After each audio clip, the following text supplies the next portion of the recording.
Welcome back to Ancient Secrets. Sit back, relax, and don't forget to comment where you're watching from down below. It's amazing seeing people all around the world supporting my small channel. Now enjoy the show.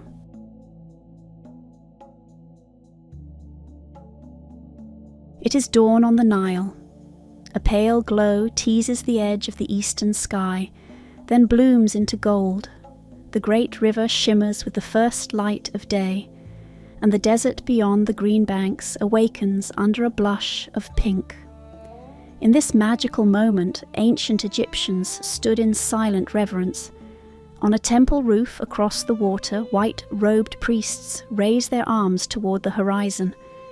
In their hands they hold lotus blossoms and small offerings. Their silhouettes are stark against the brightening sky.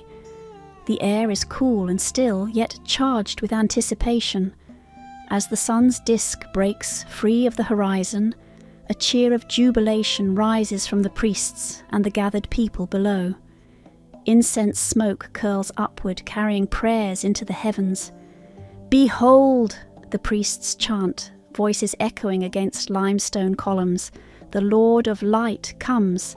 Awake in peace, O Ra, shine upon us."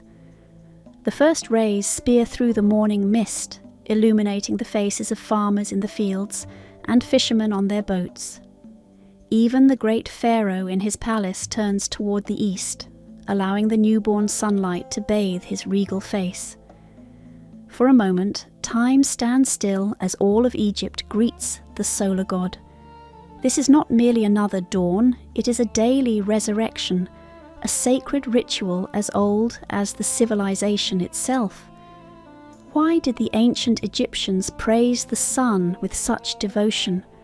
What did they see in that glowing orb rising above the desert each day? To the modern mind, the sun is a star, a sphere of burning plasma, one among billions. But to the people of ancient Egypt, the sun was life, power, and divinity all at once. It was the beating heart of their world, the guarantor of order in a chaotic universe, and the link between mortal and divine. In the sun's daily journey across the sky, the Egyptians found a profound story, a cycle of birth, death, and rebirth that mirrored their own existence and the rhythm of nature around them. In its light, they felt the smile of the gods. In its heat, the passion of creation. In its regular rising and setting, the promise that cosmic balance, what they called Ma'at, the truth and order of the universe, still prevailed. To truly understand why the Egyptians exalted the sun above all, we must journey deep into their world, to their creation myths, their sacred texts, their temples and tombs, and their very psychology. We will sail down the Nile of time, from the hazy dawn of prehistory, when the first farmers and herdsmen looked up in awe at the life-giving sun, through the age of the pharaohs, when solar worship became the very ideology of the state, and onward to the radical experiment of a pharaoh who dared declare the sun as the one true God. We'll explore how archaeology unearths the tangible footprints of solar veneration in pyramids and monuments aligned to the heavens, how mythology personified the sun in multiple forms as creator, king, and warrior, weaving a rich tapestry of meaning around its daily course, how astronomy guided the Egyptians' calendars and agriculture, tying the motions of the sun to the flooding of the Nile and the abundance of their fields, how theology elevated the sun to the supreme post of the divine pantheon, yet also integrated it with a multitude of other gods in complex ways, and how philosophy and spiritual inquiry led these people to meditate on light and dark, order and chaos, finding in the sun an answer to the deepest human longings for continuity, understanding, and eternal life. A world lit by the sun. Imagine the landscape of ancient Egypt, a narrow ribbon of fertile black earth snaking through vast red deserts. Life clings to the banks of the Nile, for beyond its sustaining waters lies an infinity of sand and rock. In this environment, two natural forces defined everything: the Nile River and the sun. Herodotus, the Greek historian, famously called Egypt the gift of the Nile, and indeed, without the river's annual flood, Egyptian civilization could not have thrived. But the Nile's gift alone was not enough. It was the sun's energy that made those waters fruitful. The sun baked the floodwaters into rich soil, coaxed seeds to sprout in the fields, ripened the grain and withered the harvest for collection. The sun's heat, intense and unrelenting, could be deadly in the height of summer, yet it was also a benevolent force drying the mud brick houses, warming the chilly desert nights, and colouring the land with life. The Egyptians keenly felt this duality. The sun was a gentle nurturer in the mild winter, a fierce punisher at midsummer, but above all a reliable presence that anchored their existence. It rose and set with comforting regularity. In a world where the Nile might sometimes flood too high or too low, where diseases or invaders might strike unpredictably, the sun's daily return was a promise that life continues and that order remains. From time immemorial, these truths were evident to the inhabitants of the Nile Valley. Long before Egypt had pharaohs or pyramids, prehistoric peoples of this region turned their attention to the sky.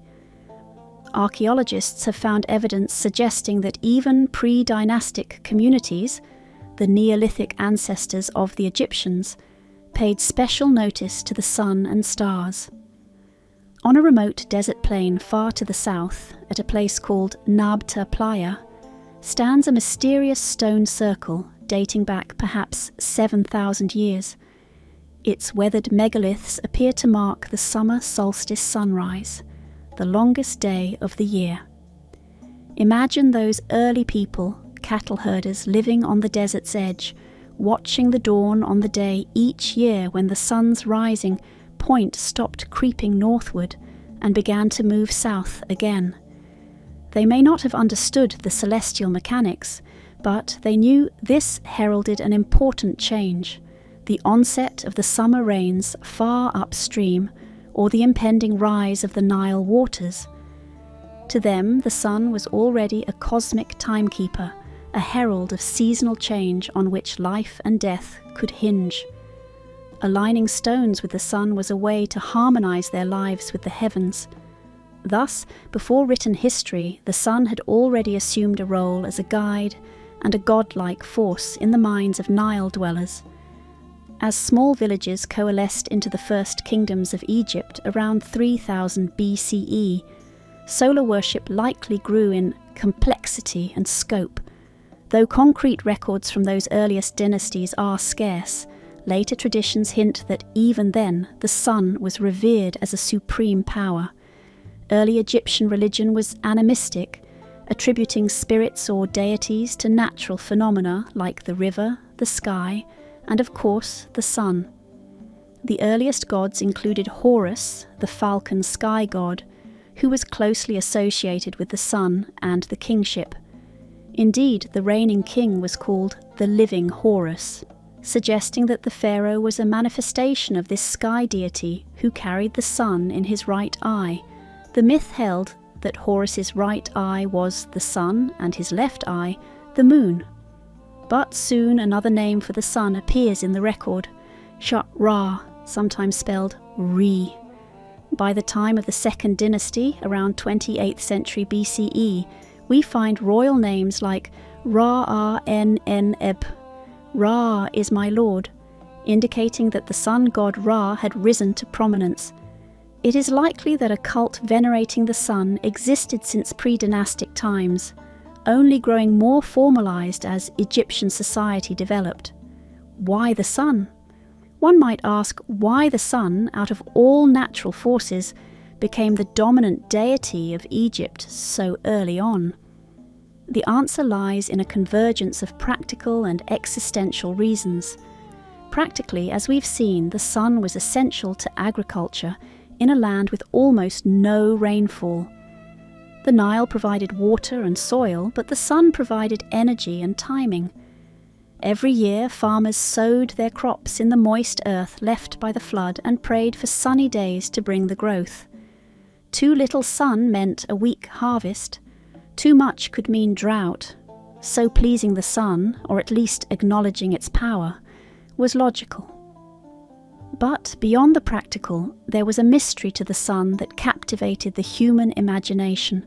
The sun was dazzling to behold. One could feel its warmth on the skin, see the world it illuminated, yet not stare at its blinding face for more than an instant.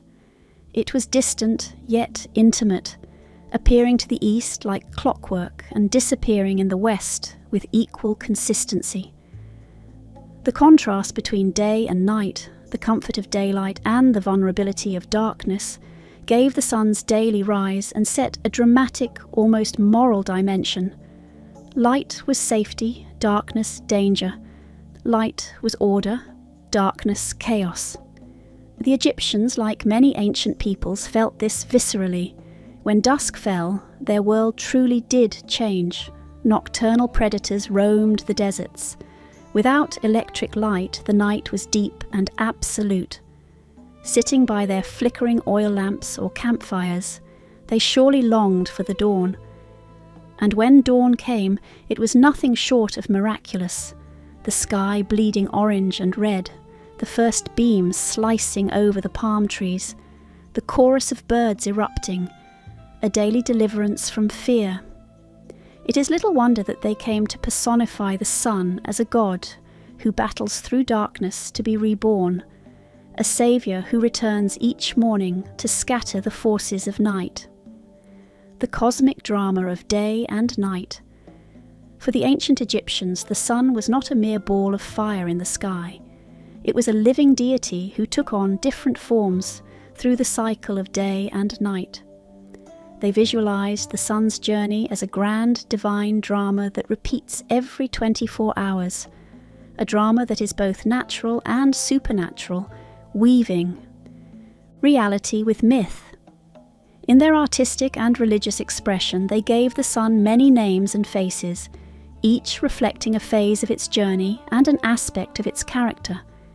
By day, the sun sailed across the sky in a golden boat, upon the celestial Nile, a heavenly river or ocean that encircles the world. By night, that same sun god navigated the dark waters of the Duat, the mysterious underworld, to emerge again at dawn.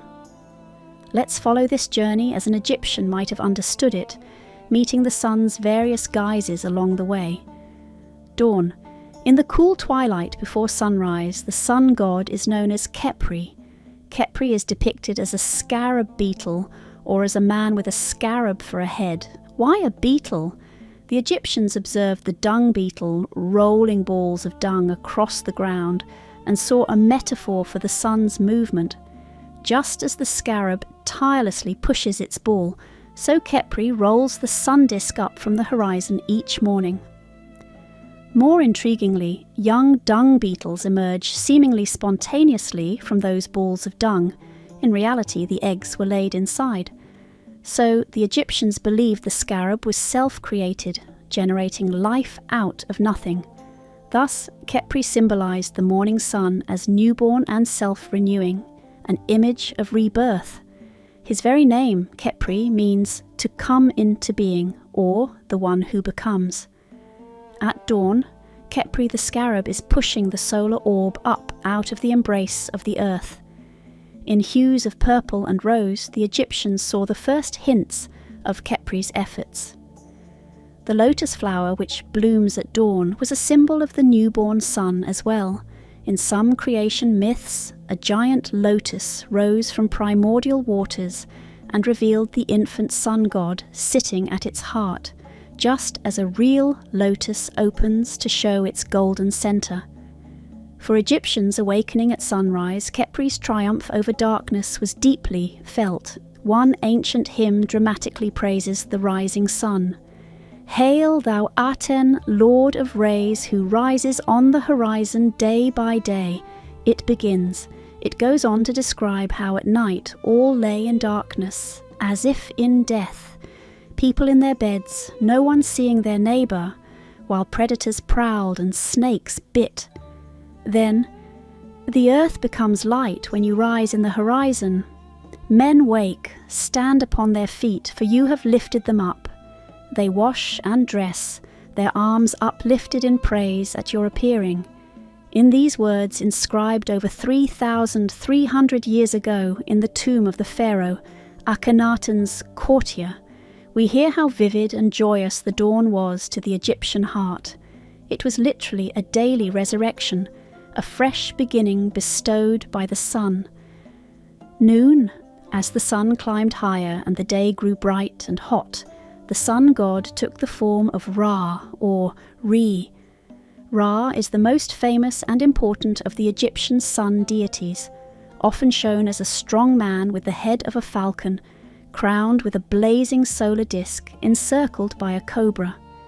At the height of day, the sun's power is at full strength, pouring down from directly overhead. Ra embodied this zenith of solar brilliance. He was the sun at its pinnacle, mature, potent, and unyielding.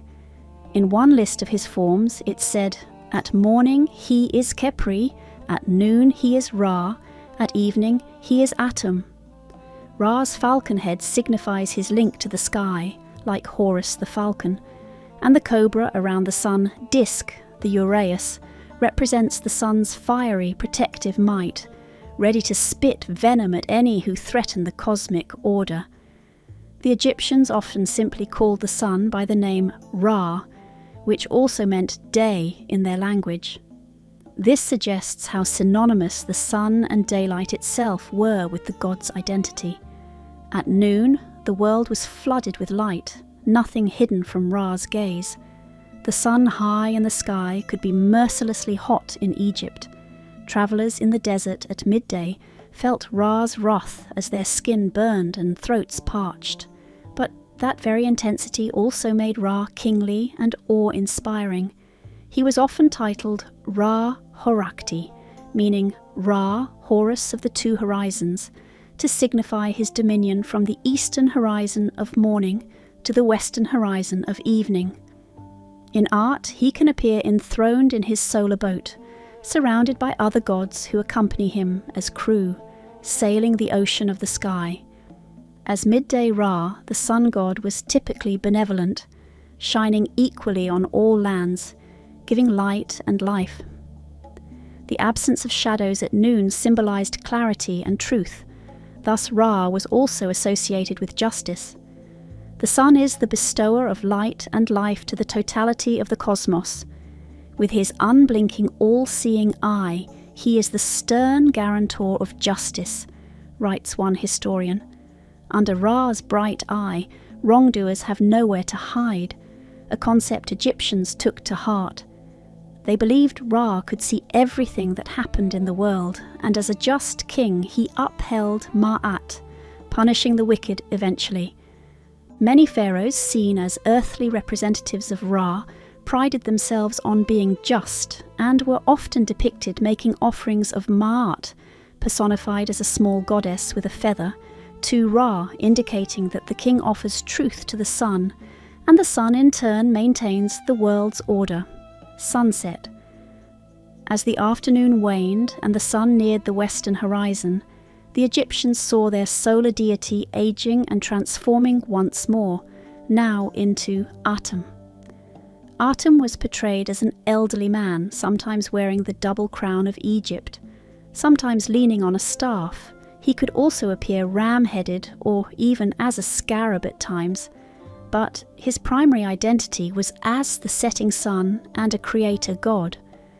In the mythic narrative, Atum is actually the primeval creator who existed alone at the dawn of time. We will explore this in a moment, but he was also identified with the sun's final daily phase, the weakening light of dusk, the sun who has completed his work. The name Atum can mean the all, or the complete one, fitting for the sun that has travelled the whole sky and now contains the sum of the day's journey. As sunset approached, Egyptians sensed the sun's visible power diminishing, the light turning red and soft, the air cooling. They believed Atum, the great elder, was preparing to depart the world of the living. The western horizon, where the sun disappears, was called Manu. It was likened to a mountain or gateway. They imagined the sun descending into the mouth of a huge celestial cow, a form of the sky goddess, or into a cave beyond the western mountains. A vivid line from the pyramid texts addresses the sun at dusk. Homage to thee who settest as Atum in beauty. Thou settest in the western horizon of Manu, and art greeted by the gods. And it describes how even the imperishable stars in the sky rejoice as Ra-Atum enters the underworld. The sky goddess Nut was sometimes said to swallow the sun in the evening. In tomb paintings, Nut is shown as a vast nude woman arching over the earth, covered in stars. One image depicts her swallowing the sun at sunset, and later giving birth to it at dawn. This powerful symbolism linked sunset with death, but not an endless death, rather a necessary step before rebirth. The West, where the sun died each day, became the land of the dead in Egyptian thought. Indeed, all major cemeteries and tombs were situated on the west bank of the Nile, at Thebes, at Giza, at Saqqara, because that was the direction of sunset associated with the soul's journey to the afterlife. Egyptians often used euphemisms for death like going to one's west.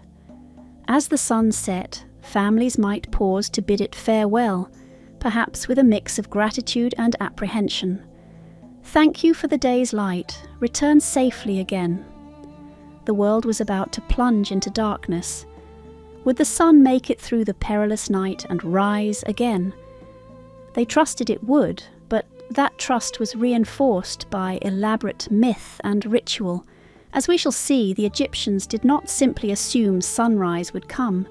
They took spiritual measures to help it come, to assist their beloved Ra in winning the battle against darkness, night and the underworld.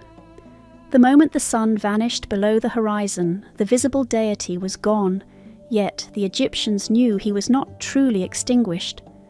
Rather, he travelled through the Duat, the vast netherworld that lay beyond the horizon or beneath the earth. This journey was conceived as a continuation of the solar bark's voyage. Now the god steered his boat through a pitch-black subterranean river or along the underside of Nut's body. The night was divided into 12 hours or stages, each presenting new trials.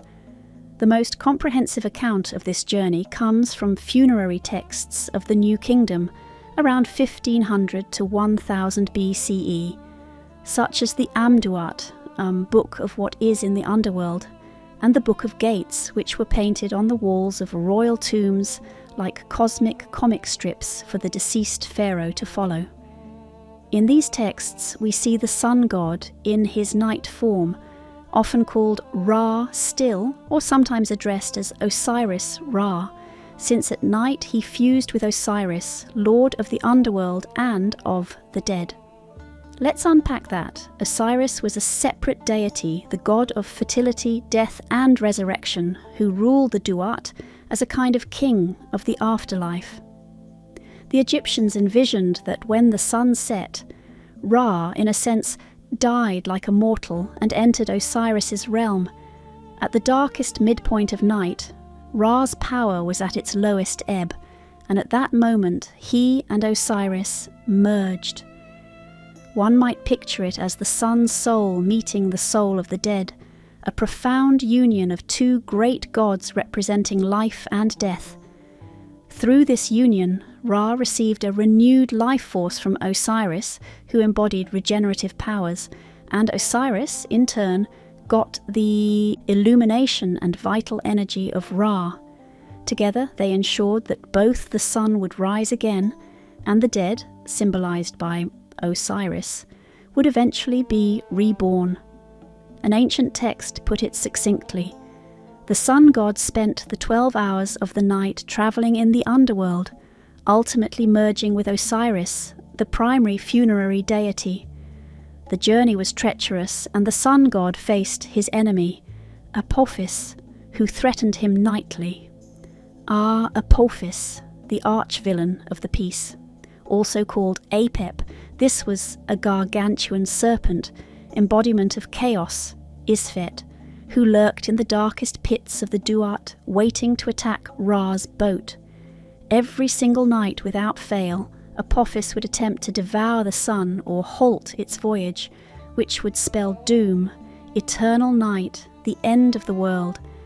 This wasn't a one-time myth, but an eternal cycle.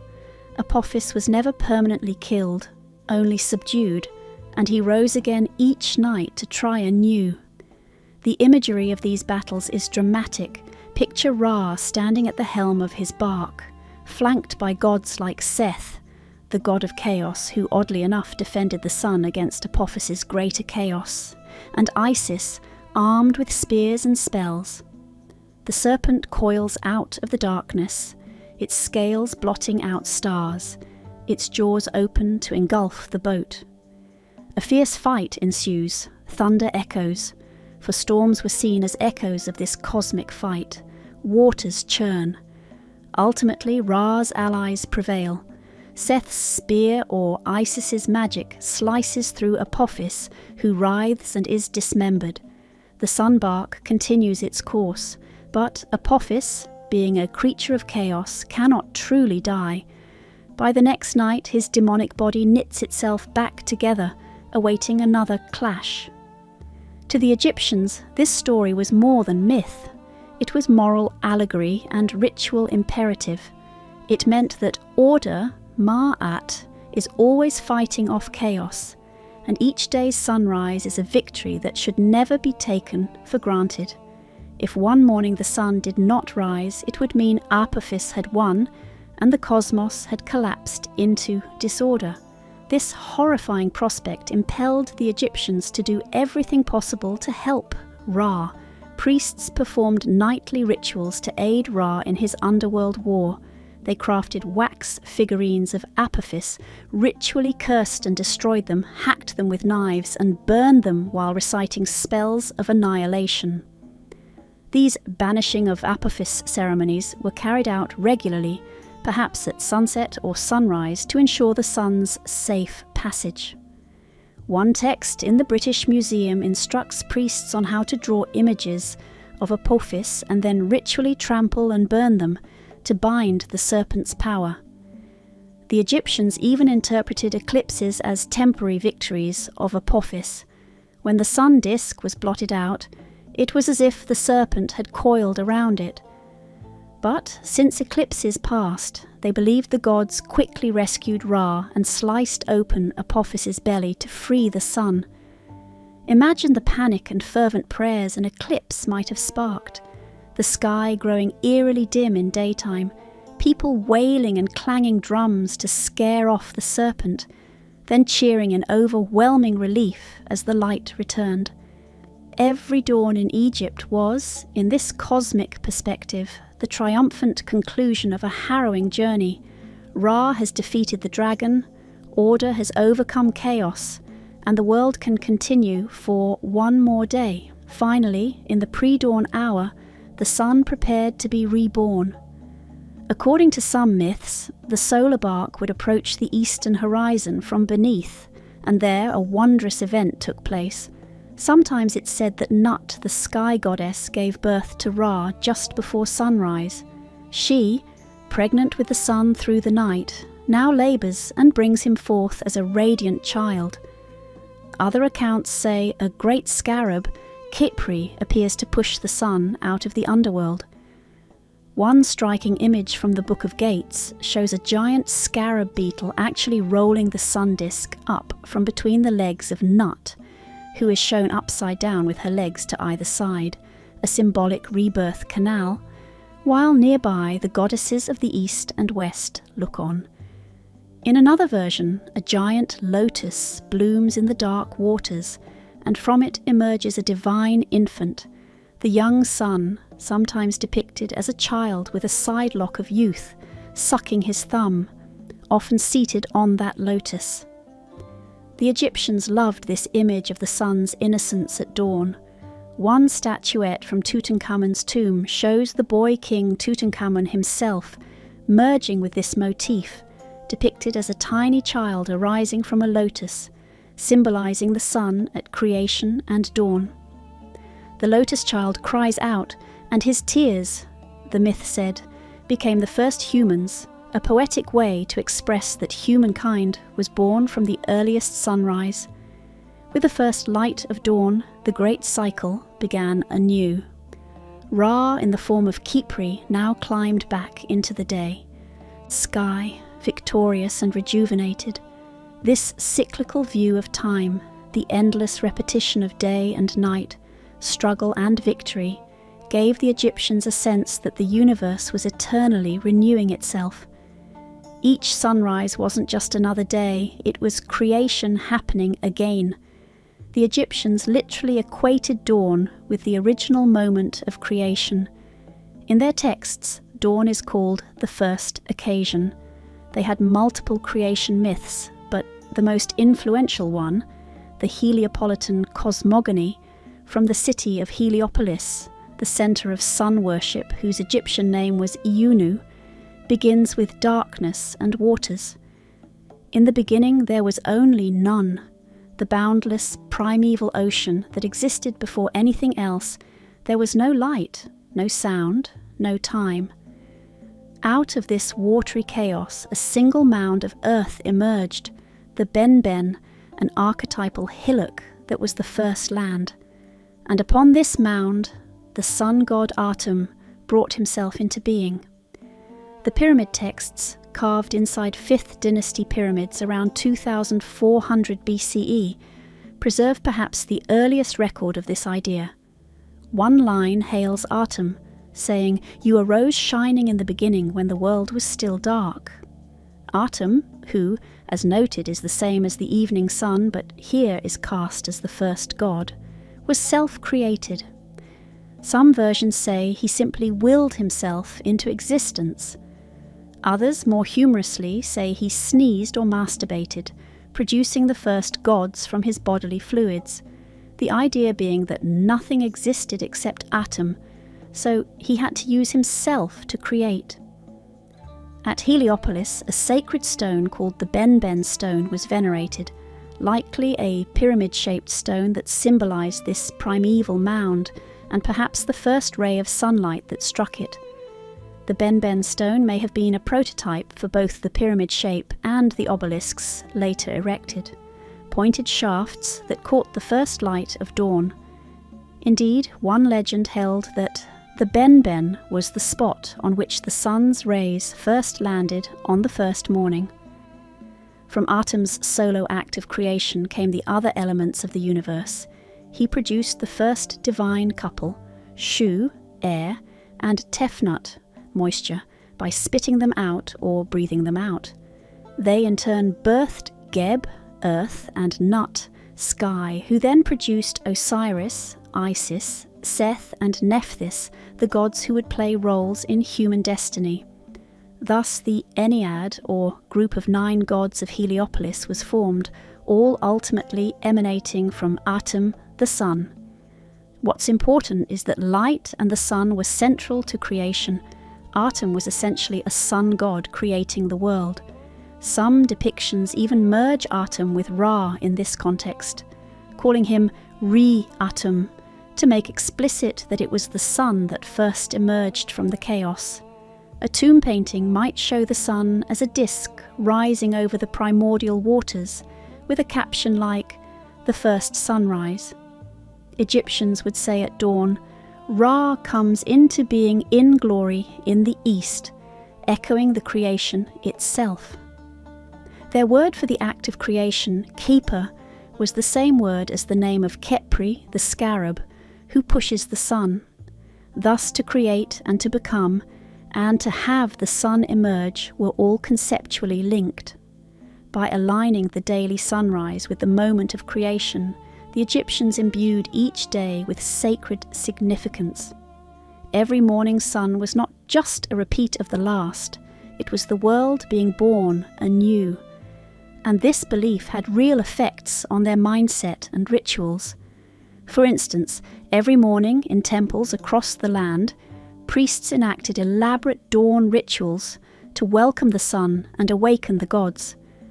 They would open the sanctuary of the god's statue at first light, symbolically uncovering the deity to the day, wash and clothe the statue, and present offerings, a ritual thought to mirror what the sun did for the world, illuminating, revivifying, nourishing.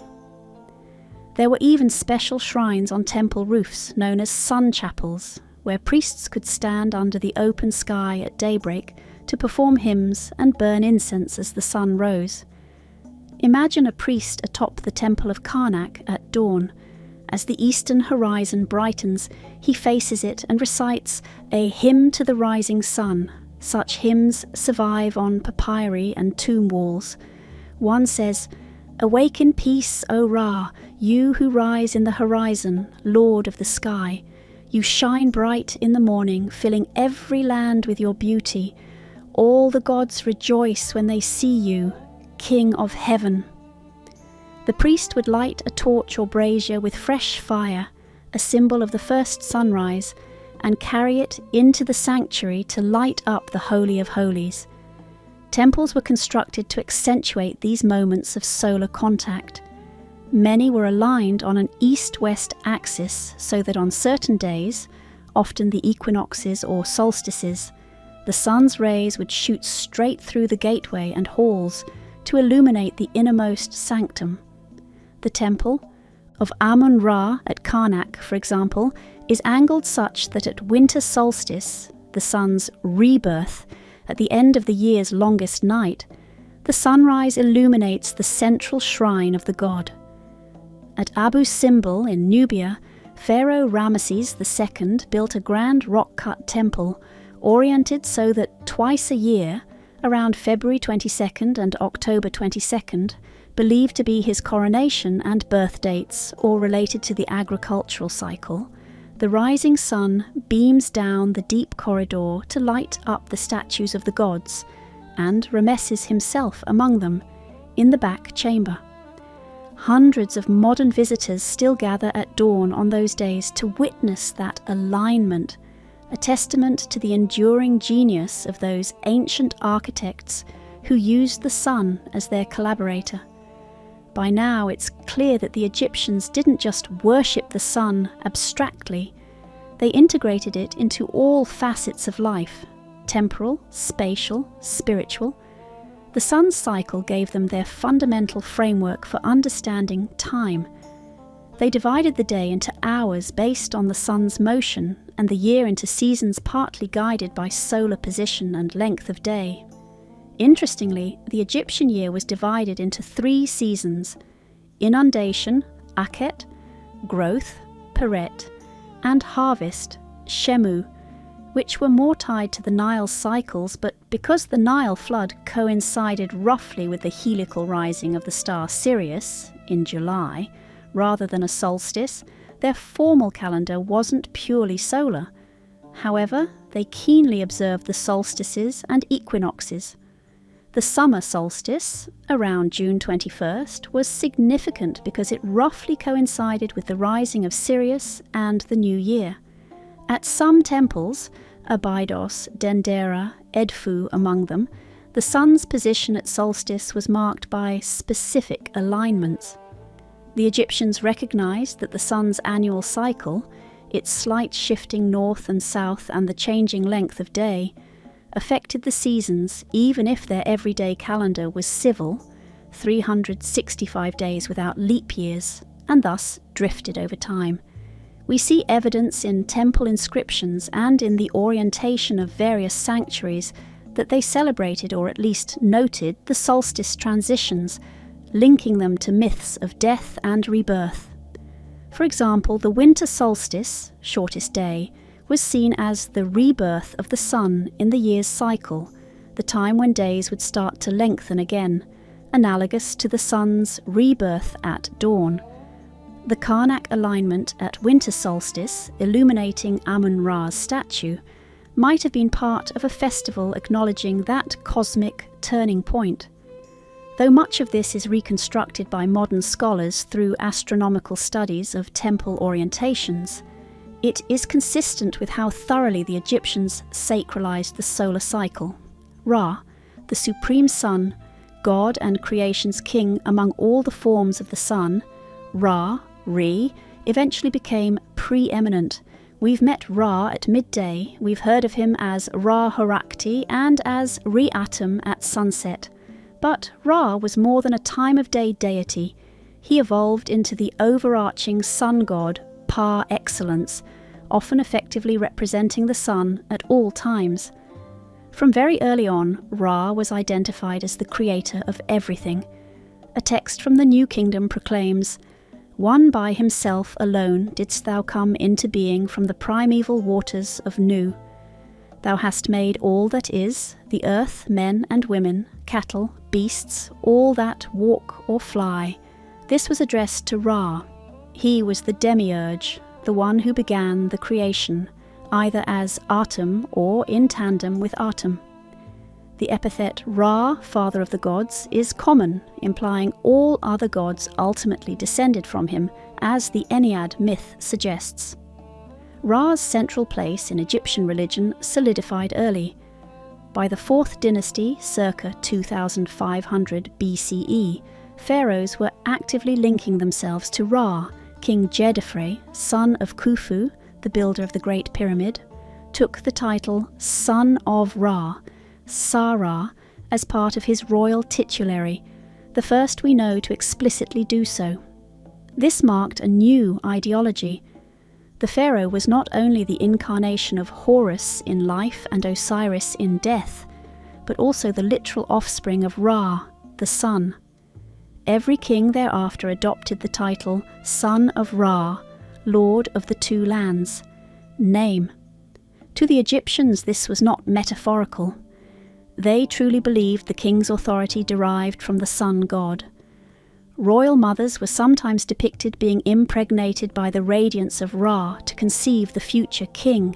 A scene at Luxor Temple shows Amun-Ra in this role for Queen Mutemwia, mother of Amenhotep III.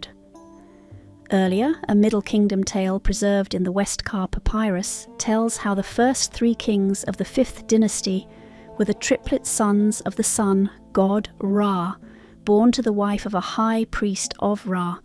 In that story, the god Ra himself comes to the woman in the guise of her husband, and through divine intervention she bears. Kings, thus transitioning rule from the previous dynasty to Ra's progeny. Such myths legitimized new dynasties by giving them heavenly pedigree, and not just any heaven, the solar heaven. The 5th dynasty, circa 2450 to 2320 BCE, in particular, is often called the Sun Kings dynasty. Almost every pharaoh of that line took names honoring Ra: Usakaf, Sahure, he who is close to Ra; Neferirkare, beautiful is the soul of Ra; Noizera, possessed of Ra's power, etc. These kings went a step further. They built dedicated sun temples to Ra in addition to their pyramids. At a place called Abu Ghurab, north of Saqqara, 2 such temple sites have been excavated, Usakaf's and Noizera's, and records suggest up to 6 might have existed. These sun temples were open-air complexes featuring a squat obelisk-like tower, symbolic of the Ben-Ben stone, the first sunbeam, atop a large platform, and an altar where offerings were made directly to Ra under the sky. One temple had a courtyard with a row of huge basins, likely for collecting water, perhaps to reflect the sun or for purification rites. Reliefs found show scenes of the Jubilee Festival and the king interacting with the sun's symbolism, which indicates these were used in royal rituals. Scholars debate their function. Some think they served the king's afterlife, their proximity to pyramids and being on the West Bank, land of the dead, hints they might be part of the king's mortuary cult. Others argue they were for the living cult of the sun, a place where each day's journey of Ra could be observed and aided by offerings, thereby legitimizing the king's current rule. It could be both, the king tying his legacy to Ra while alive, ensuring he is seen as Ra's son in the eyes of subjects, and preparing to join Ra after death. Crucially, this surge in Ra worship was tied to the concept of Ma'at, the cosmic order. The kings made it their duty to uphold Ma'at, and one of the principal ways was by sustaining the cult of Ra. They believed if they performed the proper rituals to Ra, giving him his daily sustenance of prayers, incense, and sacrifices, Ra would in turn keep the universe running smoothly. The sun would rise reliably, the Nile would flood at the right time, the seasons would proceed, and Egypt would flourish. A 5th dynasty inscription might state that the king offers Ma'at to Ra daily. In a metaphorical sense, the king was feeding Ra with order, truth, and Ra responded by maintaining that order in nature. It is a beautifully reciprocal idea. Human society keeps ritual order so that the divine keeps cosmic order. To miss a ritual, to slack in devotion, was not just impious, it risked tipping the balance and inviting chaos, apophis, drought, famine, war. Thus, praising the sun was tantamount to securing life itself. Over time, as Egyptian religion evolved, Ra's identity expanded further through a process known as syncretism, the combining of deities. Ra proved to be a kind of universal glue that could stick to many other gods, creating composite forms. By the Middle Kingdom circa 2000 BCE, nearly every major god was being linked with Ra in some fashion. For example, Amun, originally a local Theban air or wind god, whose name meant the Hidden One, rose to prominence and eventually merged with Ra to become Amun-Ra, effectively uniting the concept of an invisible, transcendent creator, Amun, with the visible, immanent source of life, Ra. Amun-Ra was worshipped as king of the gods by the New Kingdom, when Thebes, Amun's city, became the religious capital. Similarly, Montu-Ra, Montu was a war god, so Montu-Ra was a sun god of war. Sobek-Ra, Sobek, the crocodile god, fused with Ra, perhaps reflecting the sun's might mirrored in the ferocity of a crocodile. Khnum-Ra, Khnum, the ram-headed creator, fused with a Ra, and many others. Even Hathor and Isis goddesses were sometimes called the Eye of Ra, or associated as Ra's daughter or counterpart in myth, yet they too could merge. Isis absorbed solar attributes as a protector of Ra. Why this blending? It wasn't that the Egyptians were confused or just consolidating for simplicity.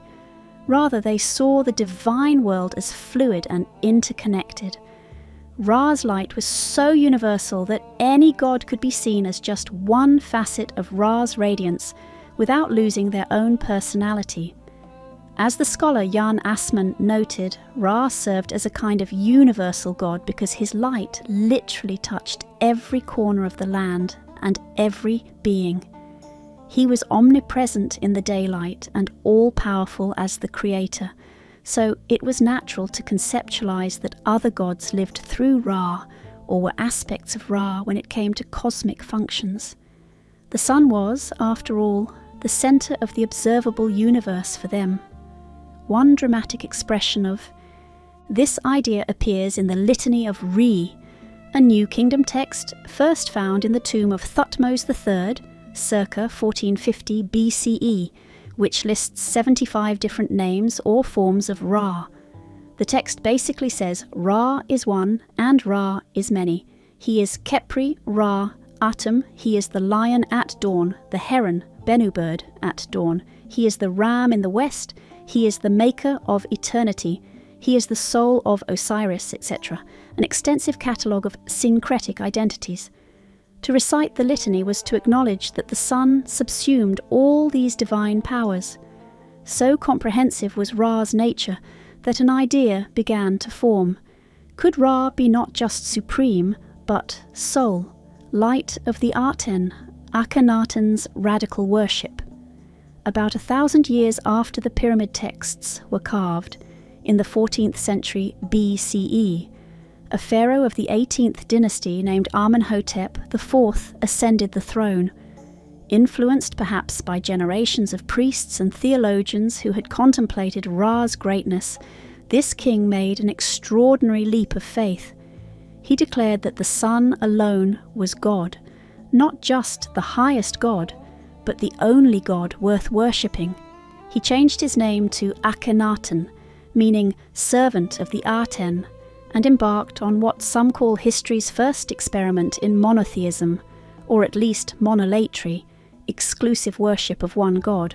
Who or what was the Aten? The word Aten in Egyptian simply meant the sun disk. It referred to the physical disk of the sun, as opposed to the personal deity Ra, who could take many forms.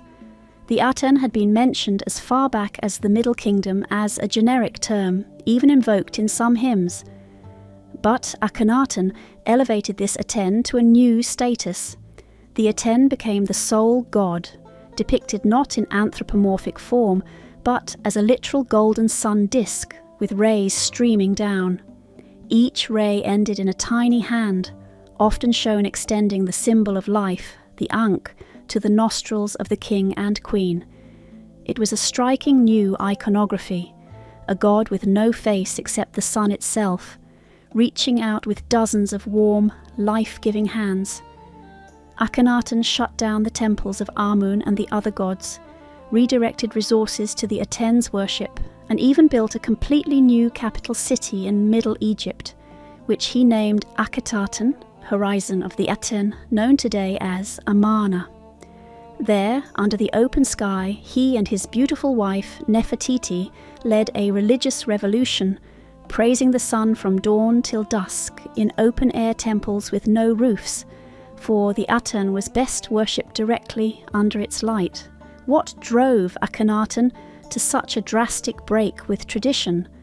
Perhaps he was a visionary mystic who genuinely believed in the Aten's exclusive supremacy.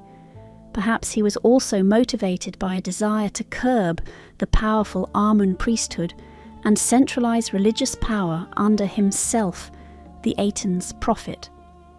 In any case, his approach to the sun was deeply poetic and personal. The king composed, or had composed, hymns to the Aten that are among the most exquisite in Egyptian literature. The longest of these, often called the Great Hymn to the Aten, was inscribed in several tombs of Amarna courtiers. It reveals how Akhenaten perceived the sun, and it's worth delving into because it encapsulates many reasons the sun was worshipped, distilled through one man's passionate devotion. As dawn breaks, the hymn says, "Your dawning is beautiful in the horizon of heaven, O living Aten, beginning of life. When you rise in the eastern horizon, you fill every land with your beauty. You are beauteous, great, radiant, high over every land. Your rays embrace the lands, for you are the sun, and you reach their farthest bounds." Akhenaten marvels at the sun's ability to touch everywhere, even though it is distant. Though you are far, your rays are upon the earth. You are in their faces, yet your form is unseen. He describes the daily cycle in vivid detail. At night, when the Aten sets, the world is in darkness, as if dead. People sleep in their chambers, heads wrapped up, and not even a thief fears detection because all is black. The lions come out from their dens, serpents and vermin creep and bite. But when the Aten arises, the earth is bright, you cast out the darkness. When you send forth your rays, the two lands, Egypt, awaken. People rise and stand, for you have raised them. They wash and dress, their arms uplifted in praise at your appearing. All the cattle settle down in their pastures. The trees and plants grow green. birds flutter from their nests and lift their wings in adoration of your Ka, spirit. All the sheep dance on their feet, the creatures of the desert leap before you, and the fish in the river dart up to meet your rays. This is essentially a joyful catalogue of how every living thing responds gratefully to sunlight. It betrays a profound observation of nature, that life is synchronized with the sun. Diurnal. Animals wake at first light. Blossoms open. Even fish swim near the surface when the sun penetrates the water. Akhenaten's hymn goes further, crediting the Aten with directly creating and sustaining life. He says, "You make the seed grow in women, you create the fluid in men. You give life to the son in his mother's womb, soothing him so he does not cry, nursing him in the womb with your own heat. When he emerges, you open his mouth and supply his nourishment. The chick in the egg chirps inside the shell. You give it breath within to preserve it alive. When you hatch it from the egg, it comes out to chirp and run on its little legs. How perfect are your works!" Here the sun isn't just a distant provider, it's an intimate caregiver, a cosmic midwife ensuring babies, human or bird, survive the peril of gestation. One can imagine that the Aten's gentle warmth was thought to incubate the egg and warm the pregnant mother's belly, unseen but vital. The hymn is also notable for its universalism. It is not just Egypt the Aten cares for.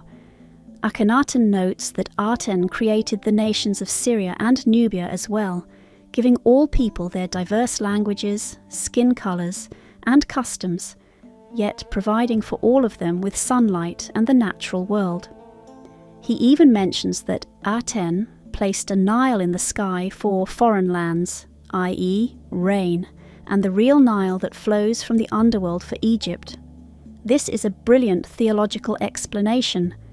Egypt gets almost no rain, but its Nile floods annually, whereas distant lands rely on rain rivers. To the Egyptian mind, it is the sun, Aten, who manages both, drawing water to the sky to drop on far lands, and pulling up the Nile's water from beneath for Egypt.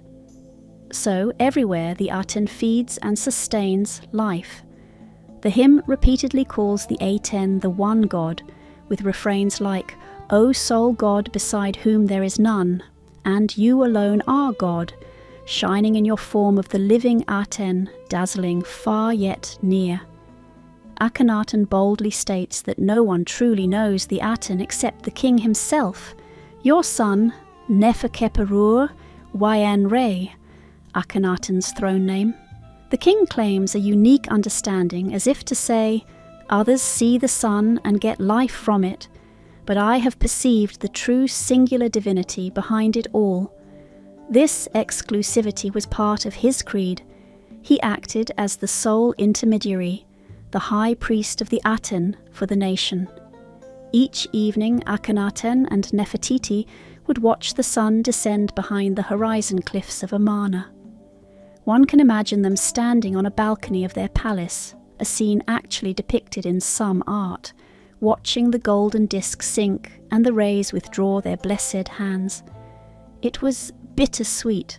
In one tomb painting, the royal couple is shown offering flowers to the Aten as it sets, perhaps in thanks for the day.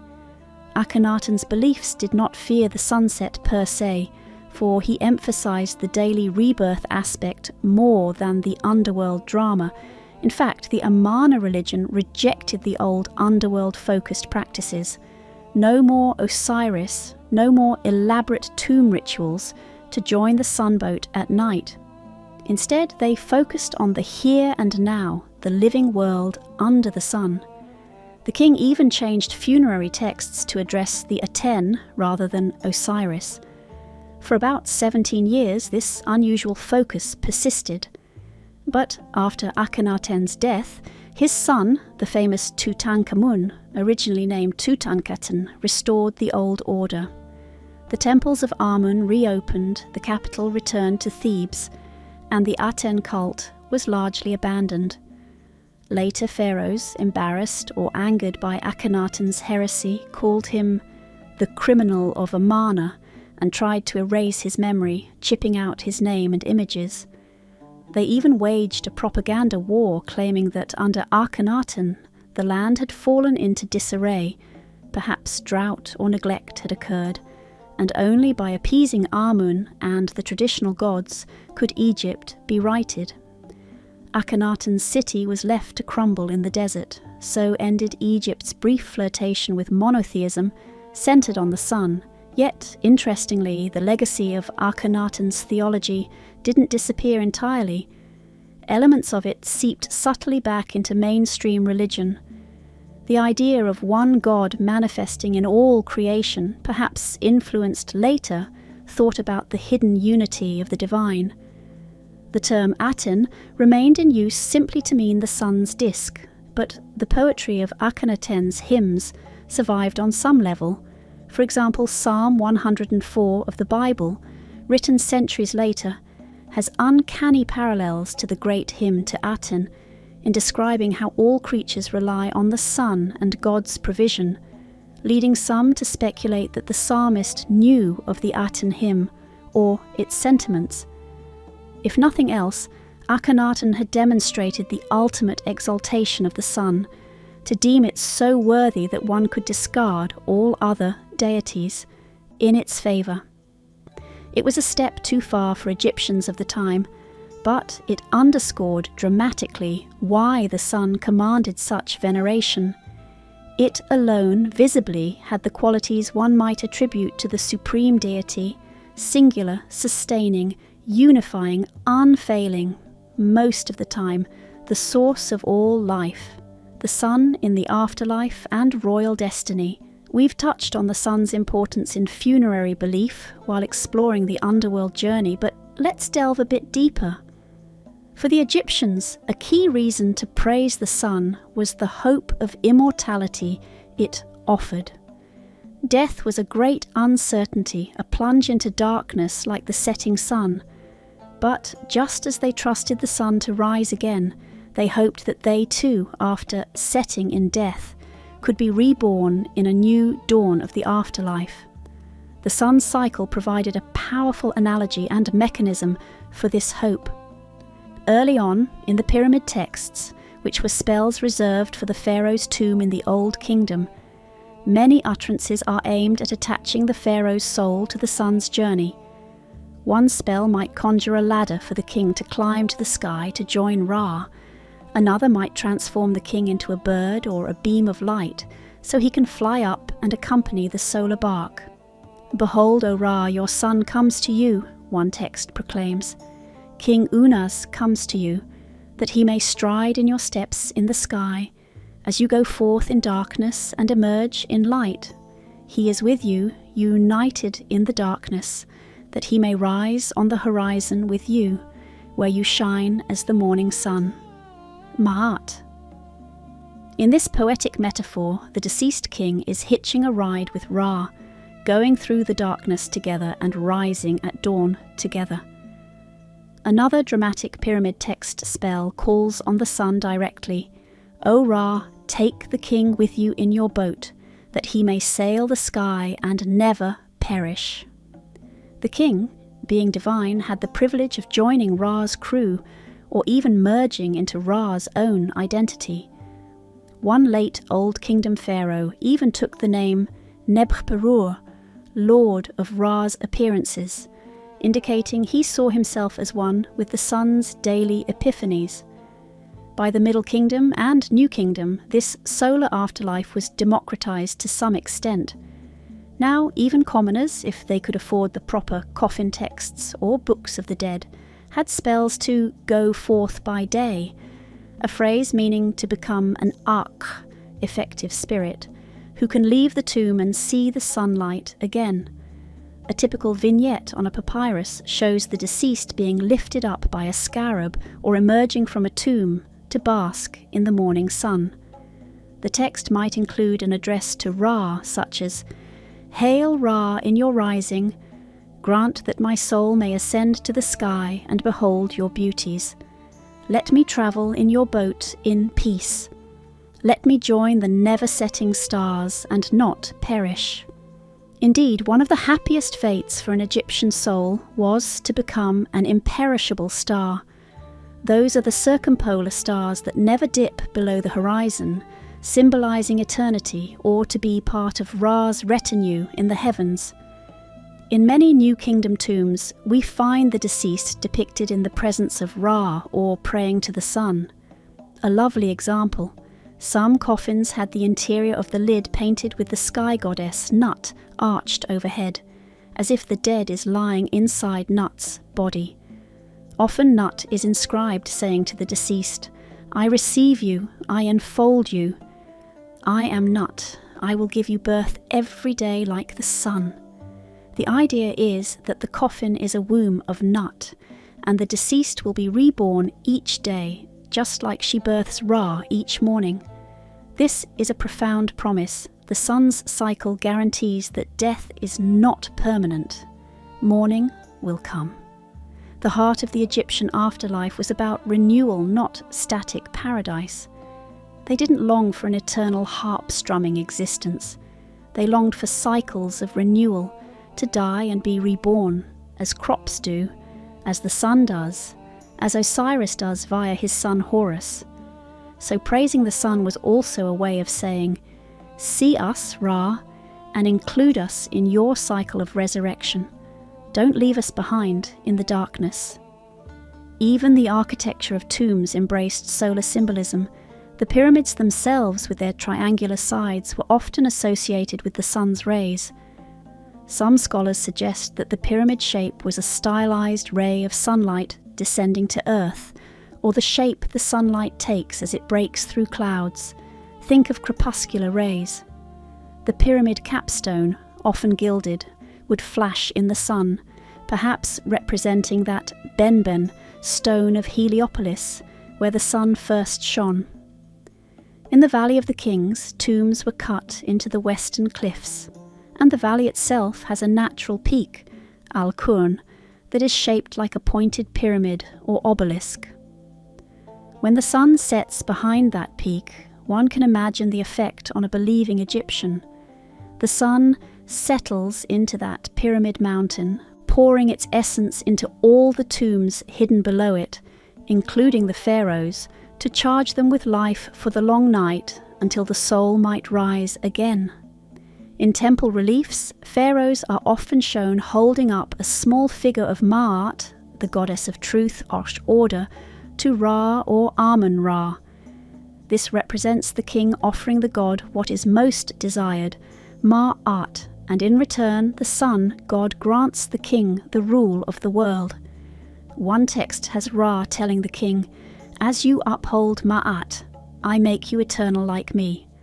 So long as the pharaoh did not stray into injustice, Isfet, Ra would bless his reign and ensure a place for him in the eternal sky, the sun and the divine right of kings. The concept of sacred kingship in Egypt is inseparable from solar theology. The king was often likened to the sun in various ways. In youthful vigour, he was the rising sun, Horus, at the height of his power. He was like Ra at noon. In his old age or death he was Atum, setting, but destined to rise anew through his heir. Many formal epithets of the king reference the sun. For instance, the throne name of Ramesses II was User Mat Ra, meaning the power of Ra's justice, implying he rules by Ra's authority and with Ra's Ma'at. Another pharaoh, Thutmose IV, had the prenomen Menkeperur. Established are the forms of Ra. Clearly, invoking Ra in one's very name gave a stamp of divine legitimacy. The king was often called Sa-Ra, the son of Ra, in inscriptions and cartouches. This wasn't considered blasphemous or exclusive the way Akhenaten's monotheism was, because in the normal religion, the king being son of Ra didn't mean others couldn't worship different gods. It was understood as a special relationship. Ra had sired or adopted the pharaoh as his earthly representative. his solar champion on Earth. The ideology went even further. Not only was the king born of the sun god, but at times he was equated with the sun. Especially during the New Kingdom, when pharaohs like Amenhotep III were deified while alive, some hymns describe the king's face as shining like the sun, or the king's authority radiating to foreign lands as the sun's rays do. One inscription from Amenhotep III's time calls him the dazzling Aten, ironically a title his son Akhenaten would later exclusively reserve for the sun. Foreign tributes and conquests were sometimes poetically described as the sun's expansion. As the sun's rays subdue darkness, the pharaoh subdued rebels. To common people, the pharaoh's appearance could be literally blinding and sun-like. Imagine the king in ceremonial garb, wearing the Nemes headdress with the uraeus cobra on his brow. That cobra, which spouts fire in myth, was said to protect the king by spitting flames at his enemies, essentially a personification of the sun's consuming heat. The king's diadem often had a sun disk on it too. When he rode out in chariots of electrum, gold-silver alloy, polished to brilliance, as described at the Battle of Kadesh, observers wrote that he shone brighter than the sun. He was a mighty Baal, to use a Syrian analogy. This wasn't pure aggrandizement. It was conceptually key. The pharaoh was the guarantee that the sun would continue to rise. In temple rituals, it was officially the king who performed daily offerings to the gods, though in practice priests did it in his stead. If the king failed in his piety or governance, it was feared the gods might withdraw favour, perhaps even stalling the sun or altering the Nile's flood. During the intermediate periods of strife in Egyptian history, texts bemoan that Ra has turned his face away due to mankind's disorder, linking political unrest with cosmic disturbance. Conversely, during the Jubilee Sed festival, held after a king had ruled 30 years to rejuvenate his strength, one part of the ritual had the king run a circuit and then sit on a throne facing the south and then the north, wearing the white crown and red crown, respectively, symbolically reasserting dominion. Some scholars believe this had a solar aspect too. The running could mimic the sun's journey across the sky, east to west, and the stationing at cardinal points mimic the sun's presence at different times or seasons. Every part of kingship had cosmic resonance. The Egyptians encapsulated this relationship with a beautiful metaphor. Just as the sun governs the sky, giving light and life, the pharaoh governs the earth, giving law and protection. One is the celestial shepherd of the world, the other the terrestrial shepherd of his people.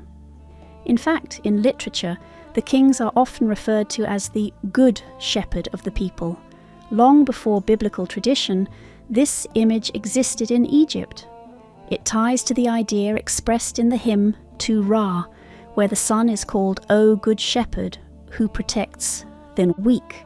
Egyptians considered themselves the cattle of Ra, not in a derogatory sense, but as cherished herds under the sun's care. And the pharaoh, as Ra's son, was like the herdsman appointed to tend Ra's flock on earth. To make sure the flock prospered, the shepherd king had to keep the favour of the sun. It's interesting to note that even foreign rulers recognised how central sun worship was to Egyptian identity. The Greco-Roman authors often equated Ra with Zeus or Helios, acknowledging him as Egypt's paramount deity. The Romans were so impressed that in late antiquity, sun worship, Sol Invictus, became almost a state cult in Rome too, influenced possibly by Eastern sun cults, including Egypt's. One Roman emperor, Elagabalus, even tried to centre Roman religion on a sun god, reminiscent of Akhenaten, but that also failed. Ultimately, when Christianity took hold, many sun-related motifs were repurposed.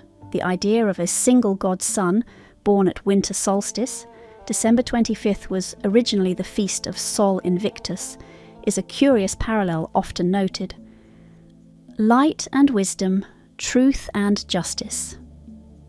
Let's dwell for a moment on the more abstract philosophical aspects of Egyptian solar worship.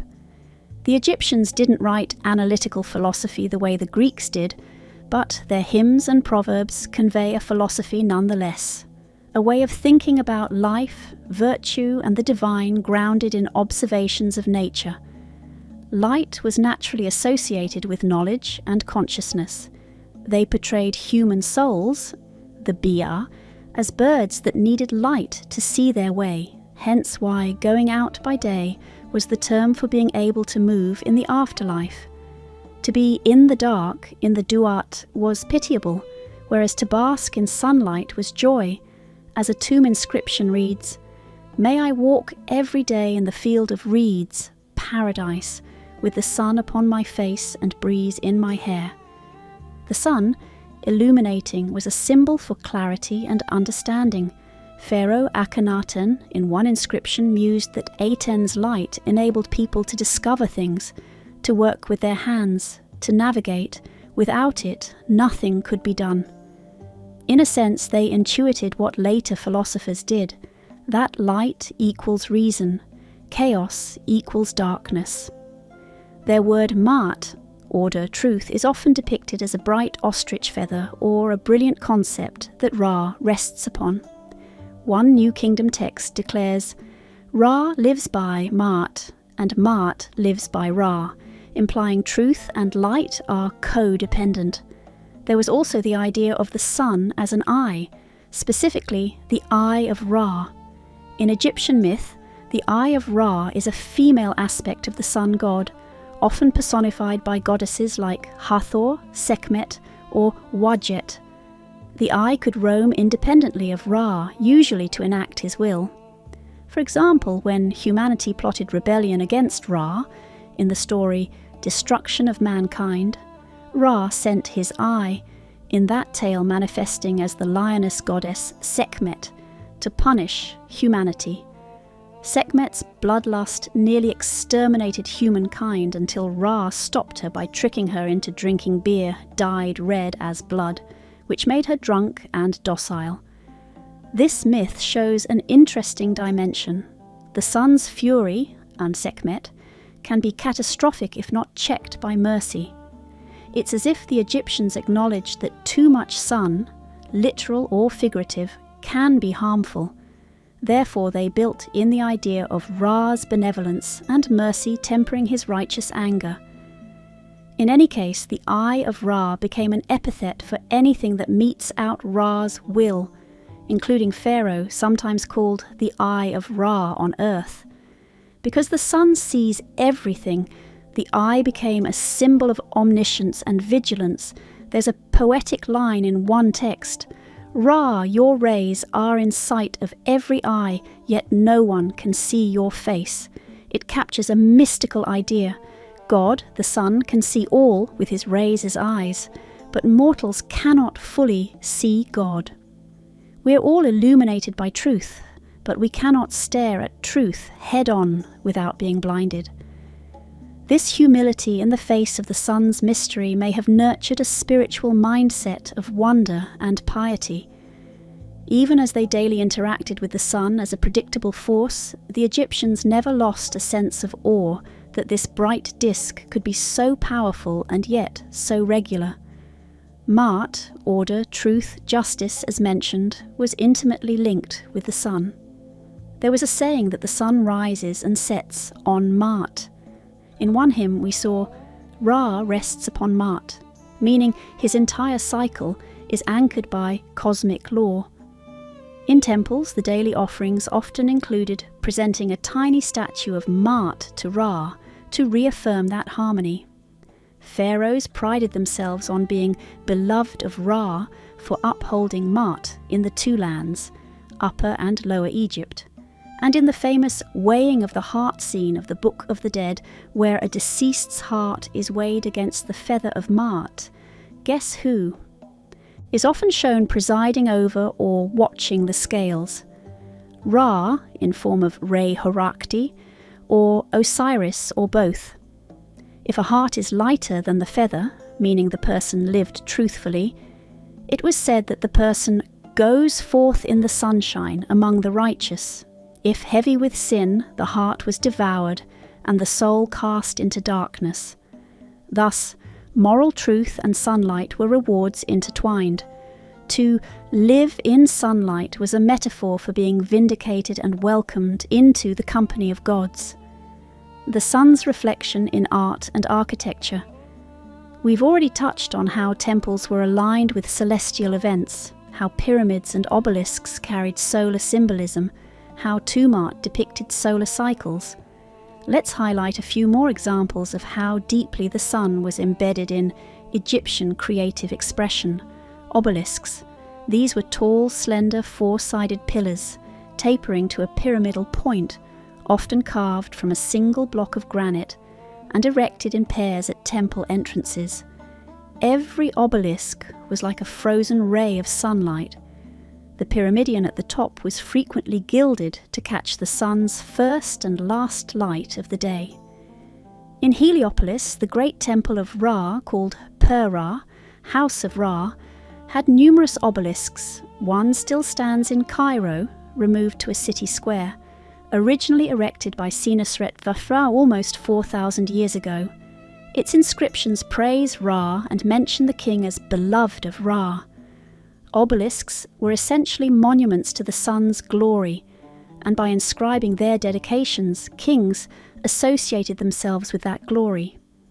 Later, obelisks were transported to Alexandria, Rome, and elsewhere by foreign conquerors, ironically spreading the beams of Ra's monuments around the world.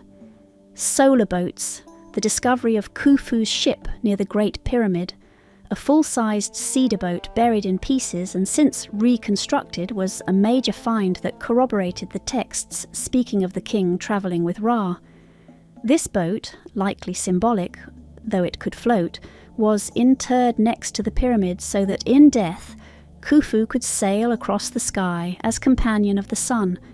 Many pharaohs, especially in Old Kingdom, included model boats in their tomb equipment for the same reason.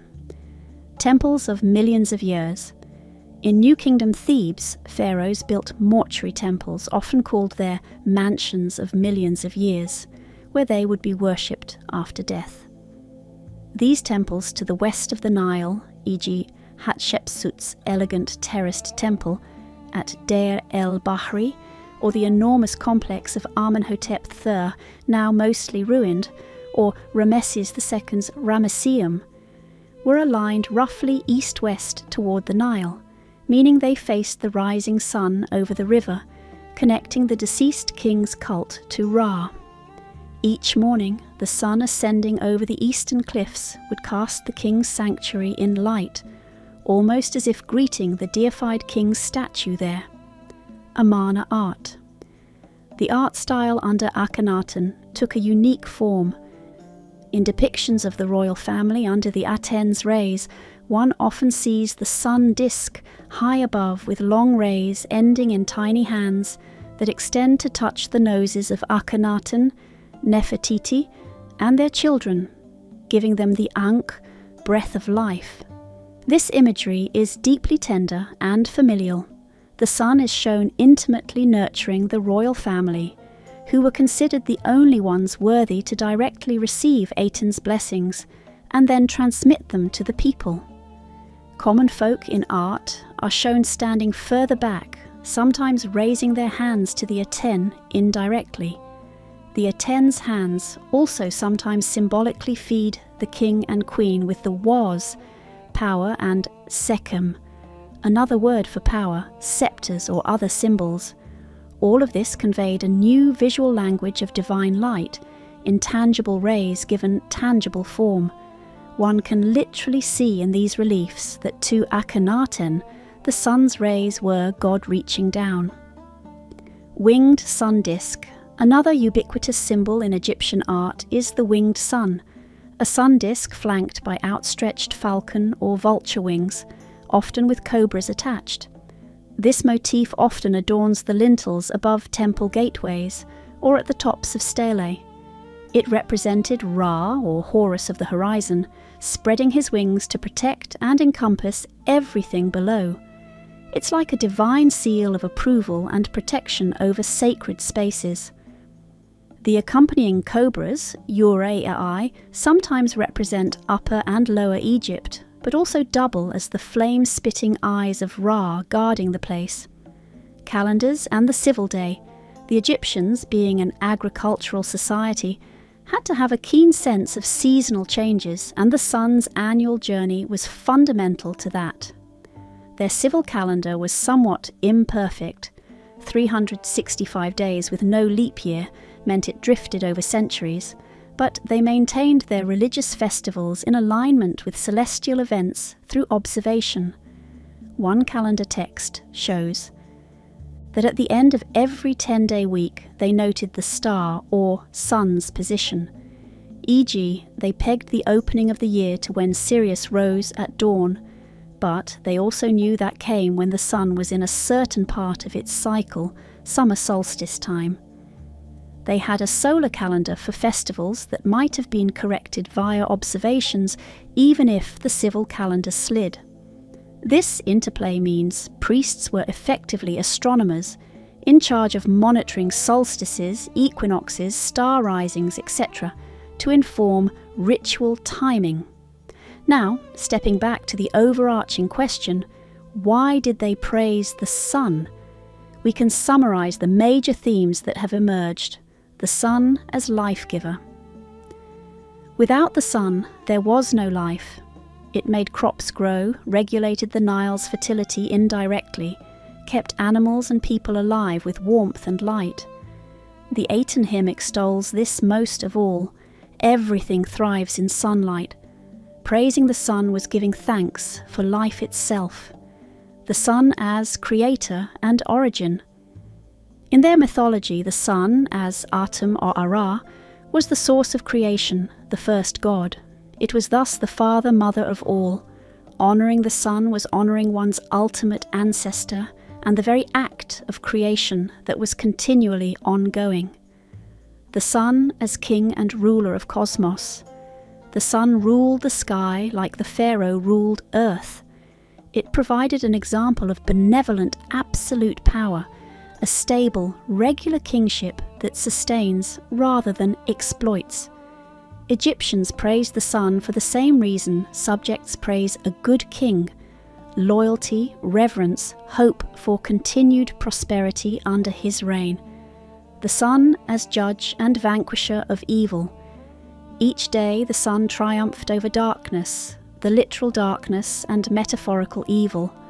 It showed that good can overcome evil, light beats dark. People praised the sun's victory, akin to celebrating a hero's triumph. They also looked to the sun as a judge who sees good and bad deeds and will reward or punish appropriately, if not now, then in the afterlife, or through the fortunes of one's family.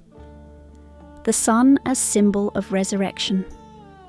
This point cannot be stressed enough. The daily rising of the sun was proof to the Egyptians that death is not the end. It gave them a model to understand rebirth. By venerating the sun, they aligned themselves with this cycle, hoping to partake in that endless renewal. To use a poetic image, they saw human life like a shadow that lengthens and fades with the setting sun, old age and death, but just as morning comes and the sun returns, maybe the soul too could rise again. The sun, therefore, was a beacon of hope against the fear of oblivion. The sun as unifier. In a country that stretched over 1,000 kilometers, the sun was one thing everyone saw and shared every day. It unified Upper and Lower Egypt under one canopy of daylight. It connected the farmer in his field to the king in his palace. Both felt the same sun on their skin at midday. In a theological sense, Ra became the unifying god above local gods. So, praising the sun was a way of uniting the people in one common worship. The sun as source of beauty and inspiration. The Egyptians found profound beauty in nature, and the sun's splendour at dawn and dusk, the colours, the drama, must have stirred them deeply. Many hymns are essentially love poems to the sun's beauty, the sun-inspired art, song and a sense of the sublime, that feeling of awe at something greater than oneself. In praising the sun, they gave voice to that sense of wonder. The fear factor. Let's not forget that part of worship is often propitiation, appeasing a power that could harm you. The sun could scorch and cause drought. It could bring sunstroke or blinding glare. There's a Middle Kingdom text, the Admonitions of Ipua, where it said the sun has hidden itself and the land is in chaos, a kind of apocalyptic scenario. The Egyptians certainly worried. What if Ra got angry and didn't rise? The myth of Sekhmet slaughtering mankind shows that fear, humanity's survival, depends on Ra's mercy. So, praising the sun was also a means to placate this mighty power, to make sure Ra remained friendly. They gave offerings as if feeding the sun, to keep it happy and strong. Spiritual connection. On a more individual level, many Egyptians probably felt a genuine spiritual connection when they stood in sunlight. Some tomb autobiographies have the deceased say, "I spent my life in the light of the sun. I did right by people. I never caused anyone to weep," as if living ethically was akin to living in the sun. A person praying at dawn might feel the light on their face as a direct touch from the divine, a gentle uplifting experience that reinforced their faith. The sun was a tangible god. You couldn't reach out and touch Osiris or Thoth, but you could feel the sun. That immediacy likely made devotion heartfelt. So, with all these facets, from the concrete to the abstract, the sun was praised because it was the total package: natural necessity, cosmic principle, emotional comfort, and spiritual ideal. A day in the life of the sun, worship, narrative illustration. Let us imagine an ordinary day in ancient Egypt, say around 1300 BCE, and see how the sun frames it. At sunrise, a peasant family in a village near Thebes rises with the sun. The father steps outside his mud brick house as the eastern sky glows. He crosses his arms on his chest in a gesture of respect and murmurs a prayer to Ra. "Grant us a good day, O shining one." His little daughter, still rubbing sleep from her eyes, giggles and points. The sun's rim is peeking up red and huge. They watch for a minute. Dew sparkles on the barley fields. Birds are twittering madly in the rushes. The father heads to the field to begin work, knowing the light will be gentle for a few hours before the real heat.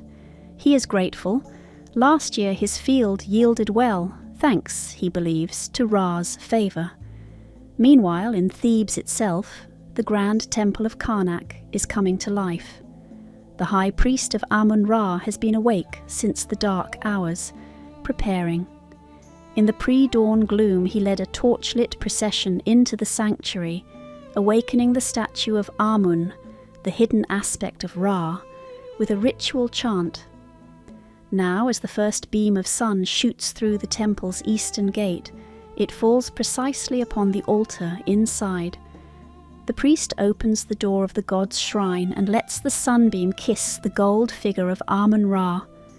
He offers a tray of figs and bread and a jug of beer, all consecrated as the first meal for the god. In those moments, the temple's stone columns seem to turn golden. The priest feels the warmth on his face and believes it is the god consuming the offerings through the ray. Outside the temple, townsfolk gather for the daily presentation of Ma'at ceremony. A small effigy of the goddess Ma'at is held up by a lector priest as incense burns. The rays of Ra bless this effigy, symbolizing that Ra accepts the gift of truth and in return will keep balance in Egypt. By late morning, the sun is high and bright. Two scribes squint at their papyrus documents in the open-air courtyard, shifting to find shade under a palm. They dip reeds in ink and tally grain taxes, pausing to wipe sweat. One scribe jokes, "Ra is watching us so close today, he'll know if our accounts are off by a single sack." They chuckle, but both silently acknowledge the truth. Cheating under the sun feels wrong, as if the sun's presence compels honesty. Across the river, on the west bank, it's time for a funeral. A small cortege carries a bier toward the tomb entrance cut in the cliffs. The sun beats down fiercely now, midday. The mourners, hot and thirsty, nonetheless take solace that the sun overhead signals all is right. It's noon, the natural order. The priest conducting the rites points to the blazing orb and says, "As sure as Ra sails in his zenith, so shall the soul of our brother sail with him in the sky." They leave the tomb just as the shade of the Theban mountains begins to lengthen. The deceased is left lying in a shaft of sunlight filtering through the entrance, a symbolic last blessing of Ra upon his mummy. By the time the sun moves and the tomb falls into shadow, the ritual is done and the door sealed. Afternoon gives way to sunset. At Memphis in the north, the pharaoh rides out in a chariot to inspect a new obelisk being erected in honor of Ra. It's almost complete. A towering granite spire engraved with hieroglyphs praising the sun god for granting victory in war and abundance in peace. Pharaoh stands proudly as the sky turns orange. He recites, "Ra, lord of the thrones of the earth, when you set in peace, the world rests in your care. When you rise, the world lives. As long as you live, I shall live, and my people with me." The obelisk's gilded capstone ignites in the low sunlight, blazing like a torch. Trumpets sound and the obelisk is pulled upright to the cheers of soldiers and citizens. In that golden light, the pharaoh's eyes glint with satisfaction. He feels Ra's approval like a tangible force. In his heart he thinks, "My reign will be strong so long as I honor Ra."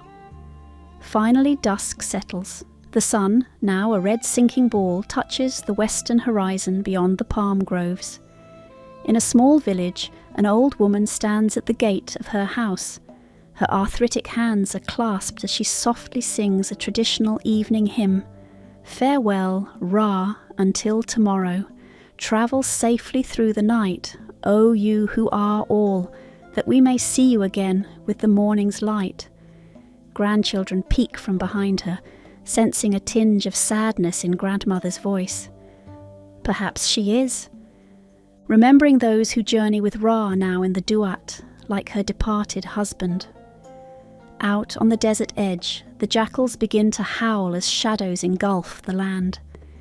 The old woman lights a clay lamp, its flame tiny compared to the departed sun, but comforting nonetheless. In the royal palace, as stars emerge, priests of the sun's entourage burn torches and begin reciting the protective spells against Apophis. They draw a serpent in the dust and stab it. They burn a picture of the snake while shouting imprecations. The royal family in their chambers knows these rituals are being done on their behalf to ensure the sun rises safely, which means the kingdom remains safe. The princess, a little girl, kneels by her window that faces east, clutching a sun amulet, and prays, "Please come back, Grandfather Ra. Please come back." And inevitably, triumphantly, dawn comes again. The cycle continues. Eternal sunshine. Conclusion. The ancient Egyptians praised the sun not out of simple sun-basking delight, but out of a deep, multi-layered understanding that the sun was the linchpin of existence and meaning. In a very real sense, the sun was their portal to the divine, a daily visual assurance that there is order in the heavens, and thus order is possible on earth. The sun's rays touched everything, binding together the dualities of Egyptian life, day-night, life-death, order-chaos, Upper Egypt, Lower Egypt, king people, gods, humans. In the sun's cycle, they saw the pattern that all life follows: morning, birth; midday, maturity and power; evening, aging; night, death; and morning again, renewal.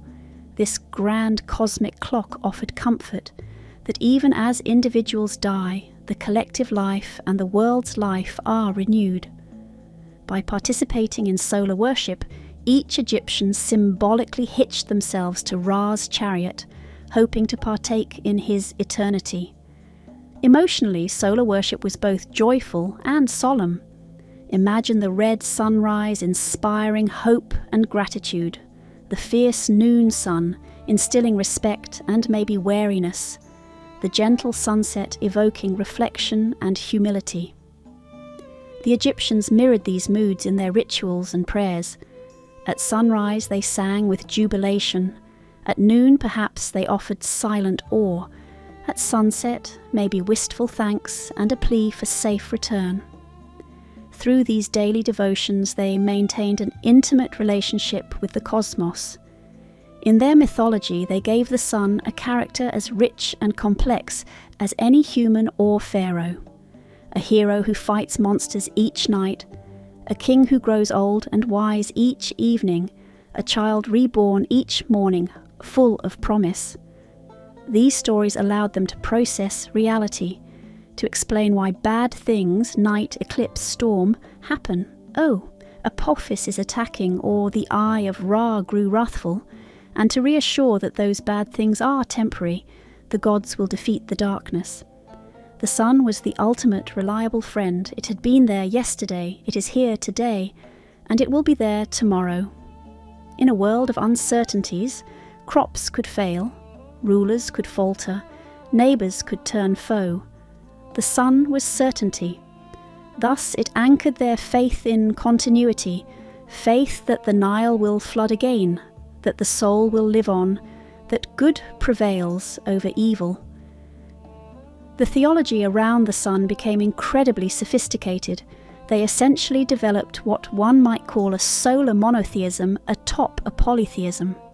That is, they still worshipped many gods, but they increasingly saw Ra as the one god behind them all.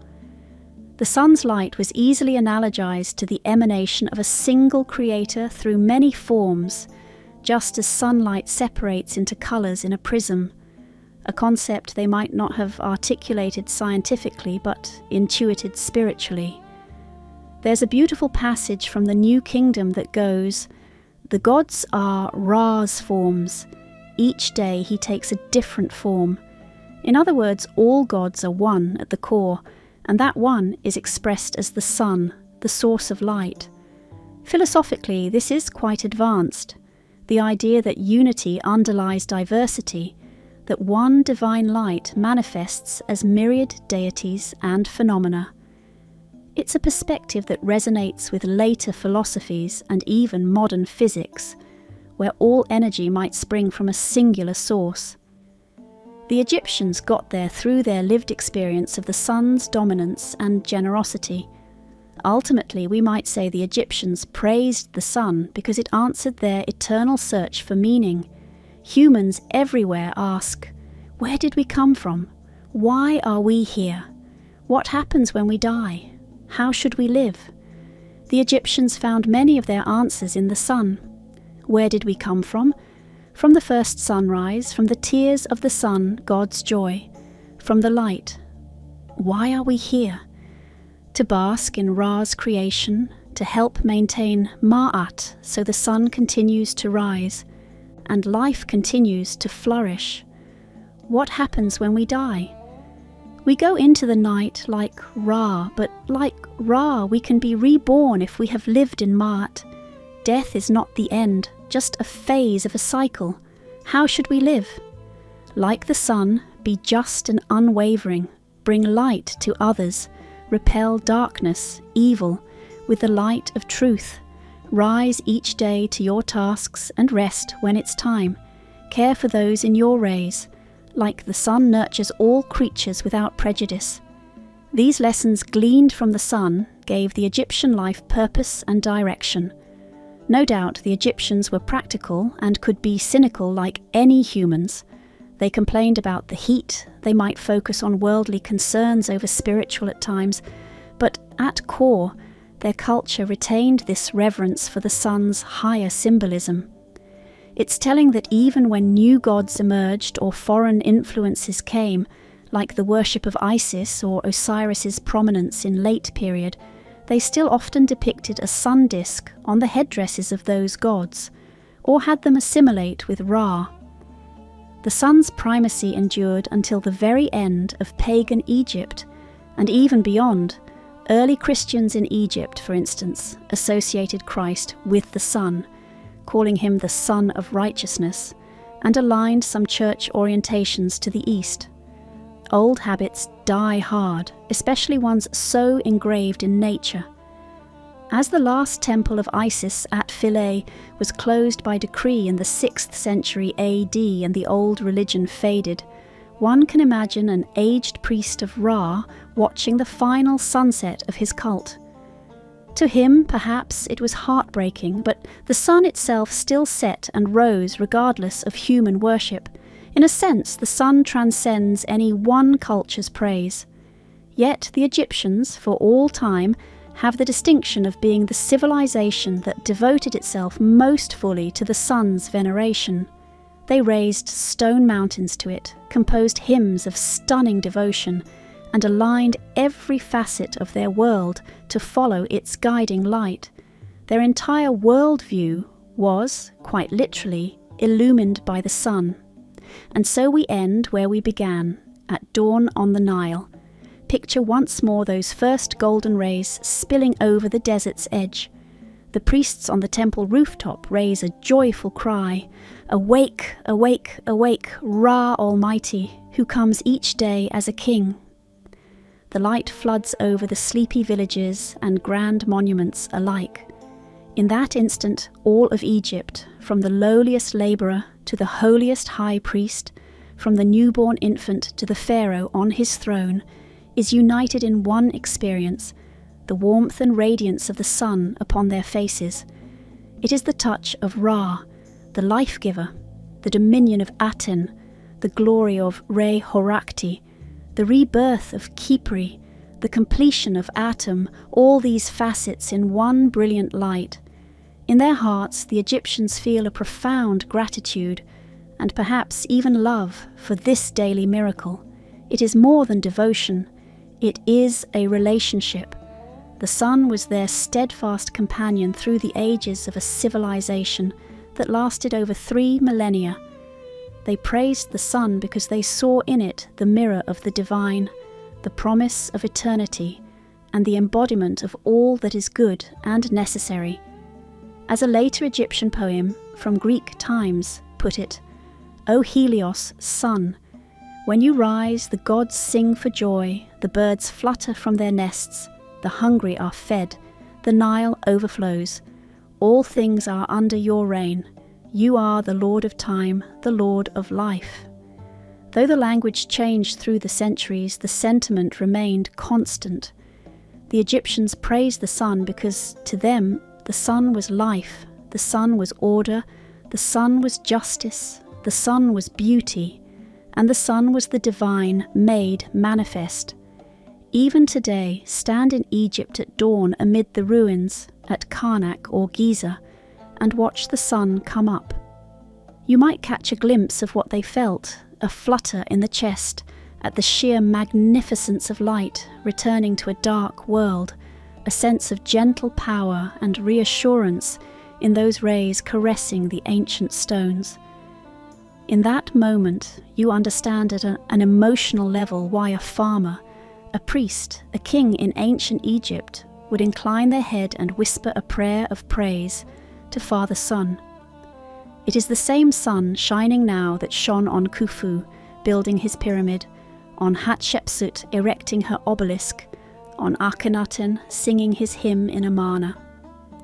In connecting with it, we connect across time with those people and their yearning for communion with the source of all light.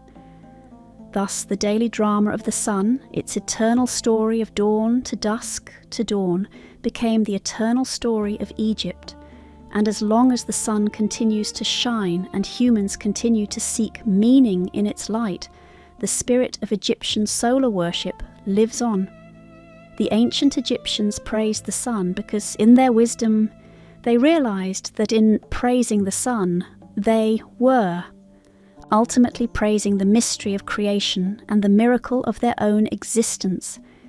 Each sunrise was a reminder that life triumphs over death, that order can emerge from chaos, and that something out there, call it a god, call it nature, loved the world enough to bring it light every day. The sun, then, was the face of the divine they could see, and so they loved it, they feared it, they exalted it.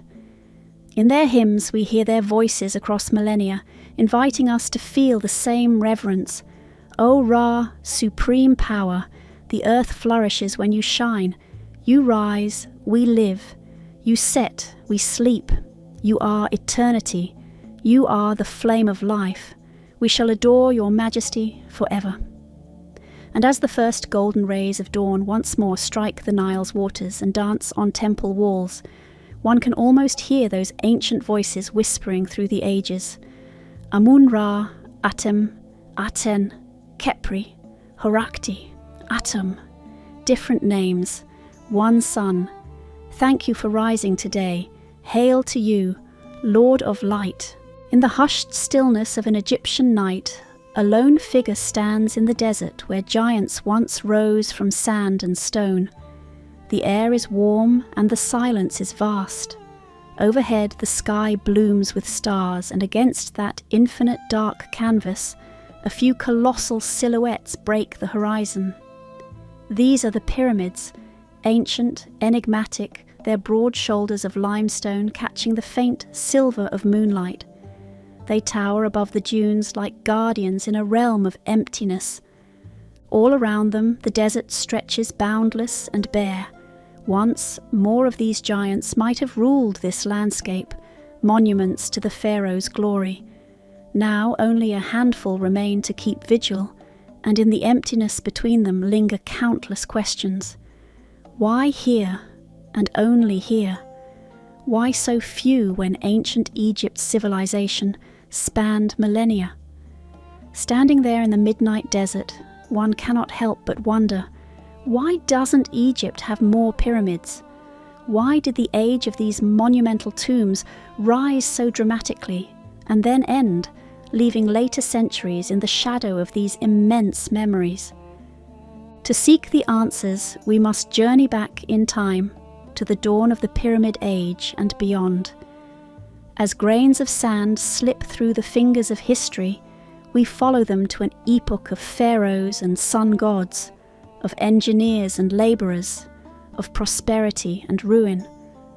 We step into the golden light of 5,000 years past to witness how and why these giants were born, and why eventually the desert grew quiet of their footsteps. More than 1,000 years before Cleopatra's time, before the Valley of the Kings or the great temples of Luxor, Egypt's rulers poured their will and wealth into pyramids. We find ourselves now around 2630 BC, in the third dynasty of the Old Kingdom. Egypt is unified and flourishing under a powerful central government. The pharaoh is not just a king, he is considered a living god on earth, the mediator between his people and the divine. The Nile River's yearly floods have been generous, turning the fields into emerald green and filling granaries with grain. With food surplus and the country at peace, the stage is set for an audacious leap in architecture and spiritual ambition. It begins with Pharaoh Djoser. Until Djoser's reign, around the dawn of the Old Kingdom, kings were laid to rest in mastabas, low rectangular tombs of mud brick or stone, impressive in their own way but humble compared to what came next. Djoser dared to dream bigger. He commissioned something the world had never seen, a tomb that would rise toward the sky. His architect, the legendary Imhotep, envisioned stacking one mastaba atop another, each level slightly smaller, creating a giant stone stairway to the heavens. At Saqqara, on the west bank of the Nile, what started as a flat, square tomb grew layer by layer into a towering structure of 6 steps. As each layer was added, onlookers must have gazed in wonder and perhaps a little fear as the structure climbed above the desert plain. When it was finished, the step pyramid of Djoser soared roughly 200 feet high, gleaming white in the sun, a stairway for the king's soul to ascend to the imperishable stars. This was history's first pyramid, a shape that echoed the rays of the sun and the primeval mound of creation from Egyptian myth. It was a revolution in engineering, the first time a monumental structure was built entirely of cut stone. Beneath it lay a labyrinth of tunnels and chambers stocked with offerings, and a sarcophagus for the king, meant to secure Djoser's comfort and power in eternity. The step pyramid announced to the world that Egypt's pharaohs had both the divine mandate and the earthly might to marshal vast resources for a single, breathtaking purpose. It was a statement in limestone of Egypt's newfound confidence and the pharaoh's transcendent status. Djoser's people must have believed that as this pyramid stood firm, so would Ma'at, the divine order of the world. Djoser's pioneering monument lit the spark, and in the generations that followed, that spark became a blazing flame of pyramid building. The 4th dynasty, circa 2600 to 2500 BC, marked the zenith of Egypt's Pyramid Age, a time of almost superhuman feats of construction. Pharaoh Sneferu, who founded that dynasty, was a king with boundless drive. He ordered not 1, but at least 3 pyramids during his reign. At Maidum, he began a pyramid that later partially collapsed, a sign that even the gods of engineering demanded trial and error from mortals. Undeterred, Sneferu moved north to Dahshur and built the bent pyramid, so named because its upper half angles inward, a change in design likely made when the builders noticed structural stress. As if learning from a rehearsal, Sneferu then oversaw the construction of the Red Pyramid nearby with perfectly smooth flat sides. This was the first true gleaming pyramid, no steps visible, just a seamless ascent to the sky.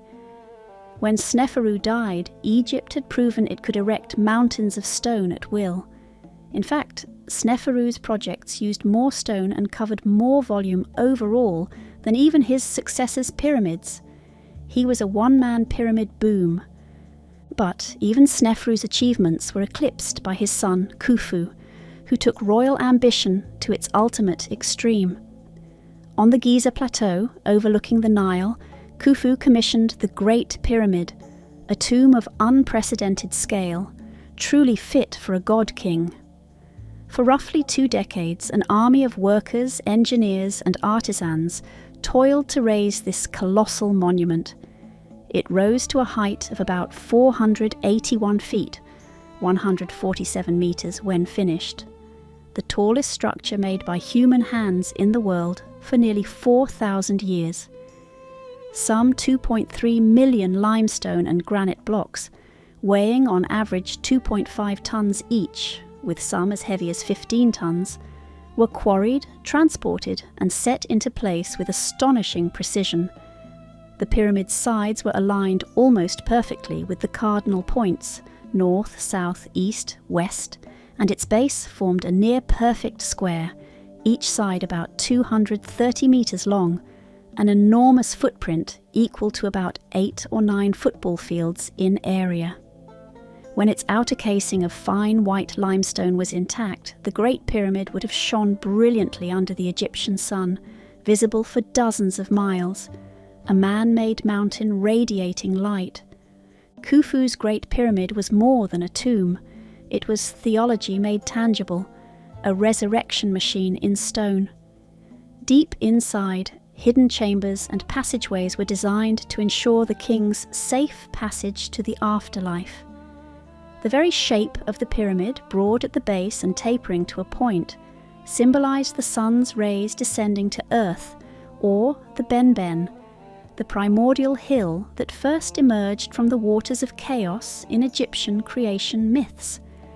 By climbing those rays or that hill symbolically, the deceased pharaoh's soul would ascend to join the gods among the stars.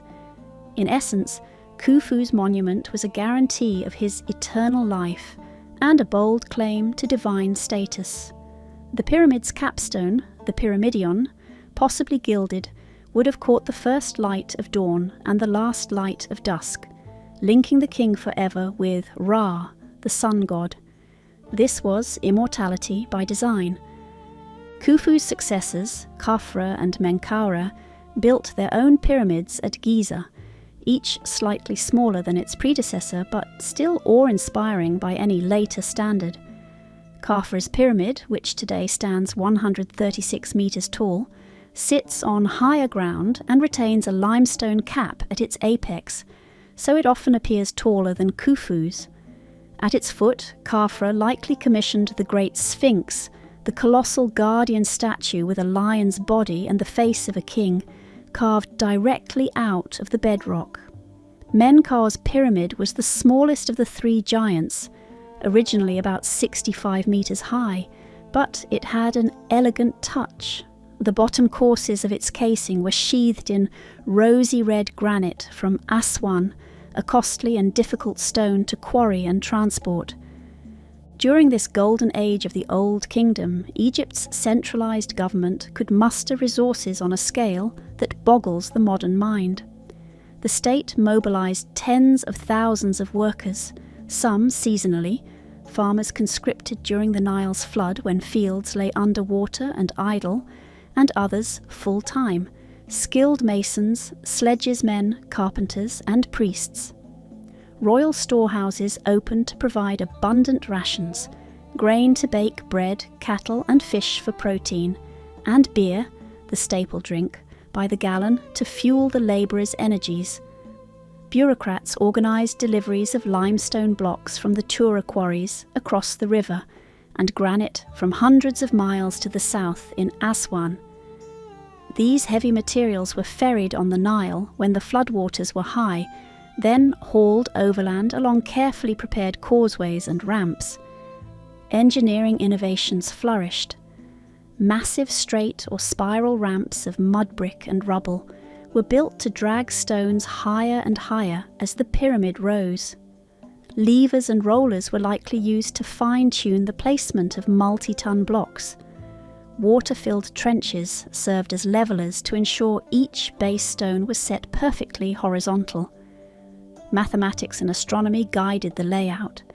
Priests' astronomers observed the circumpolar stars to align the pyramid's sides to true north within a tiny fraction of a degree. Logistics, architecture, religion, and sheer human determination all merged in the act of pyramid construction. We can almost hear the clamour on the Giza plateau during those years.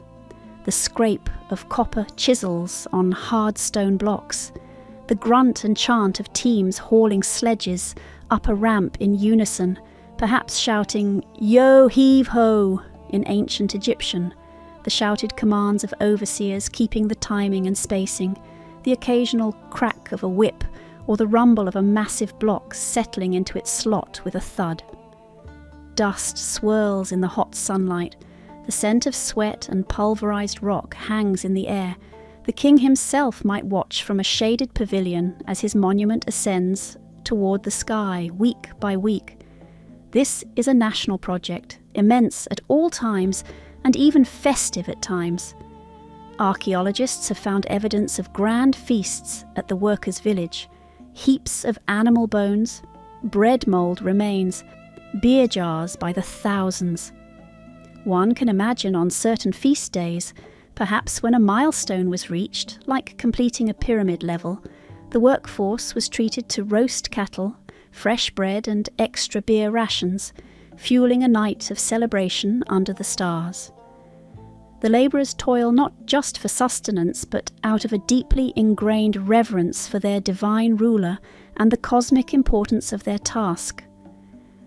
To build the pharaoh's eternal house is to ensure the god's favour on the entire land. At sunset, when the day's hauling ceases and a cool dusk breeze blows off the river, the workers might gaze up at the growing pyramid with pride. By the glow of campfires they could sing songs of the pharaoh's glory, or recount myths of creation, knowing that in raising this edifice they are participating in the eternal story of their people. In truth, to build a pyramid was to be part of something far greater than oneself. Looking at the Giza pyramids as the Fourth Dynasty drew to a close, one sees more than immense tombs. One sees the apex of what the Old Kingdom could achieve when unified under a powerful vision. Each of these pyramids was a marvel of statecraft as much as stonecraft, consuming a significant portion of the kingdom's wealth and manpower, but also undoubtedly inspiring reverence and unity. The pyramids proclaimed that Egypt's kings had reached into the realm of gods and eternity and built monuments that would outlast countless generations. It must have seemed in those days around 2500 BC that this triumphant trend could go on forever, that each new pharaoh would continue to raise his own pyramid, perhaps even larger or more splendid than the last, in an unbroken chain of glory. But history would take a different turn. Indeed, the unparalleled achievements of the Fourth Dynasty would never be repeated. In the Fifth and Sixth Dynasties, circa 2500 to 2200 BC, pharaohs continued to build pyramids, but something had subtly changed. The giants of Giza were not to be reborn. Instead, later pyramids were generally smaller and often less sturdily built, as if the kingdom's breath had grown a bit shorter. We find ourselves at Abu Sir, a royal necropolis of the Fifth Dynasty just south of Giza. Here, pharaohs like Sahura, Neferikare, and Niuserre erected their pyramids. In their time, these pyramids were respectable monuments, accompanied by lovely temples decorated with carved reliefs of the king's victories and estates. But today, most of them appear as little more than flattened mounds of rubble. Why? A look at their construction tells the tale. Unlike the Great Pyramids of the Fourth Dynasty, which were built with strong limestone core blocks or granite, many Fifth Dynasty pyramids were built with a core of crumbly rubble or low-quality local limestone, supplemented by mud bricks. They were then encased in a shell of finer limestone to give them smooth faces. This method was quicker and required moving fewer large stones, but it was structurally weaker. When later ages scavenged those outer casing blocks to build new temples, churches, or mosques, the heart of those pyramids bled out in landslides of dust and stone. What we see now are the skeletal remains, denuded of their skins. This decline in size and quality likely mirrors a gradual shift in the kingdom's capabilities and priorities. It suggests that the pharaoh's centralized power, while still significant, was not quite as absolute as it had been a century or two earlier. The royal treasury might not have been able, or willing, to allocate the same colossal resources to a single project. The economy was diversifying, high officials and local governors were gaining more influence and siphoning off some of the wealth and labour for their own family tombs or regional projects. Evidence from tomb inscriptions of the Fifth Dynasty indicates that provincial nobles were more prominent than before, building elaborate tombs and celebrating their own achievements, which hints that the pharaoh had to share a bit more of the spotlight and resources. There was also a religious shift underway. The cult of Ra, the sun god, had risen to unprecedented prominence in the Fifth Dynasty. Earlier pharaohs identified primarily with Horus, the sky falcon, or with the concept of a divine king in general. Fifth Dynasty kings explicitly called themselves Son of Ra in their official titulary. They demonstrated devotion to Ra by building sun temples. specialized open-air temples west of Memphis, where they erected huge obelisks and altars to honor the sun. 2 of these sun temples, at Abu Ghurab, have been excavated, and they suggest that enormous resources, workforce, materials, were poured into the worship of Ra. It's possible that because the pharaohs were investing in these grand public religious monuments, they were content to have somewhat more modest pyramids for their personal tombs. Their legacy was to be shared with the sun, God himself. A ruler like Nefertari might have thought, "My pyramid need not be as massive as Khufu's if I am also building a magnificent temple to Ra that will ensure the god's favour on Egypt." Inside the pyramids of the late 5th and 6th dynasties, other changes appeared that speak to evolving priorities. The last king of the 5th dynasty, Unas, did something revolutionary within his pyramid at Saqqara. He had the interior walls of his burial chamber and antechamber inscribed with hundreds of hieroglyphic spells, the pyramid texts. These texts are liturgies and incantations meant to protect the king's remains and assist his soul in reaching the celestial realms. Up until Unas, the walls of pyramids had been bare, as far as we know. The architecture itself was the magic. But Unas, whose pyramid was the smallest of those at Saqqara, barely 43 meters tall originally, perhaps felt the need to reinforce his journey to eternity with words, in addition to stones. The practice caught on. The kings of the 6th dynasty, like Teti, Pepi I, Merenre and Pepi II, all filled their inner chambers with these beautiful cryptic texts. One could say that as the pyramids shrank in physical grandeur, the Egyptians compensated by making them repositories of sacred knowledge. The focus was shifting from the external monument to the internal, eternal message. It was a brilliant adaptation. A smaller pyramid could still guarantee eternal life if fortified with the proper spells from the god's own book. Yet, even as they found new ways to uphold their royal ideology, the pharaohs of the late Old Kingdom were grappling with mounting challenges. The 6th dynasty, especially under the very long reign of Pepi II, saw signs of weakening central control. Pepi II is said to have ruled more than 90 years, coming to the throne as a young boy and dying as a frail old man. While that sounds impressive, an excessively long reign can breed succession problems. Pepi outlived many of his heirs, and stagnation.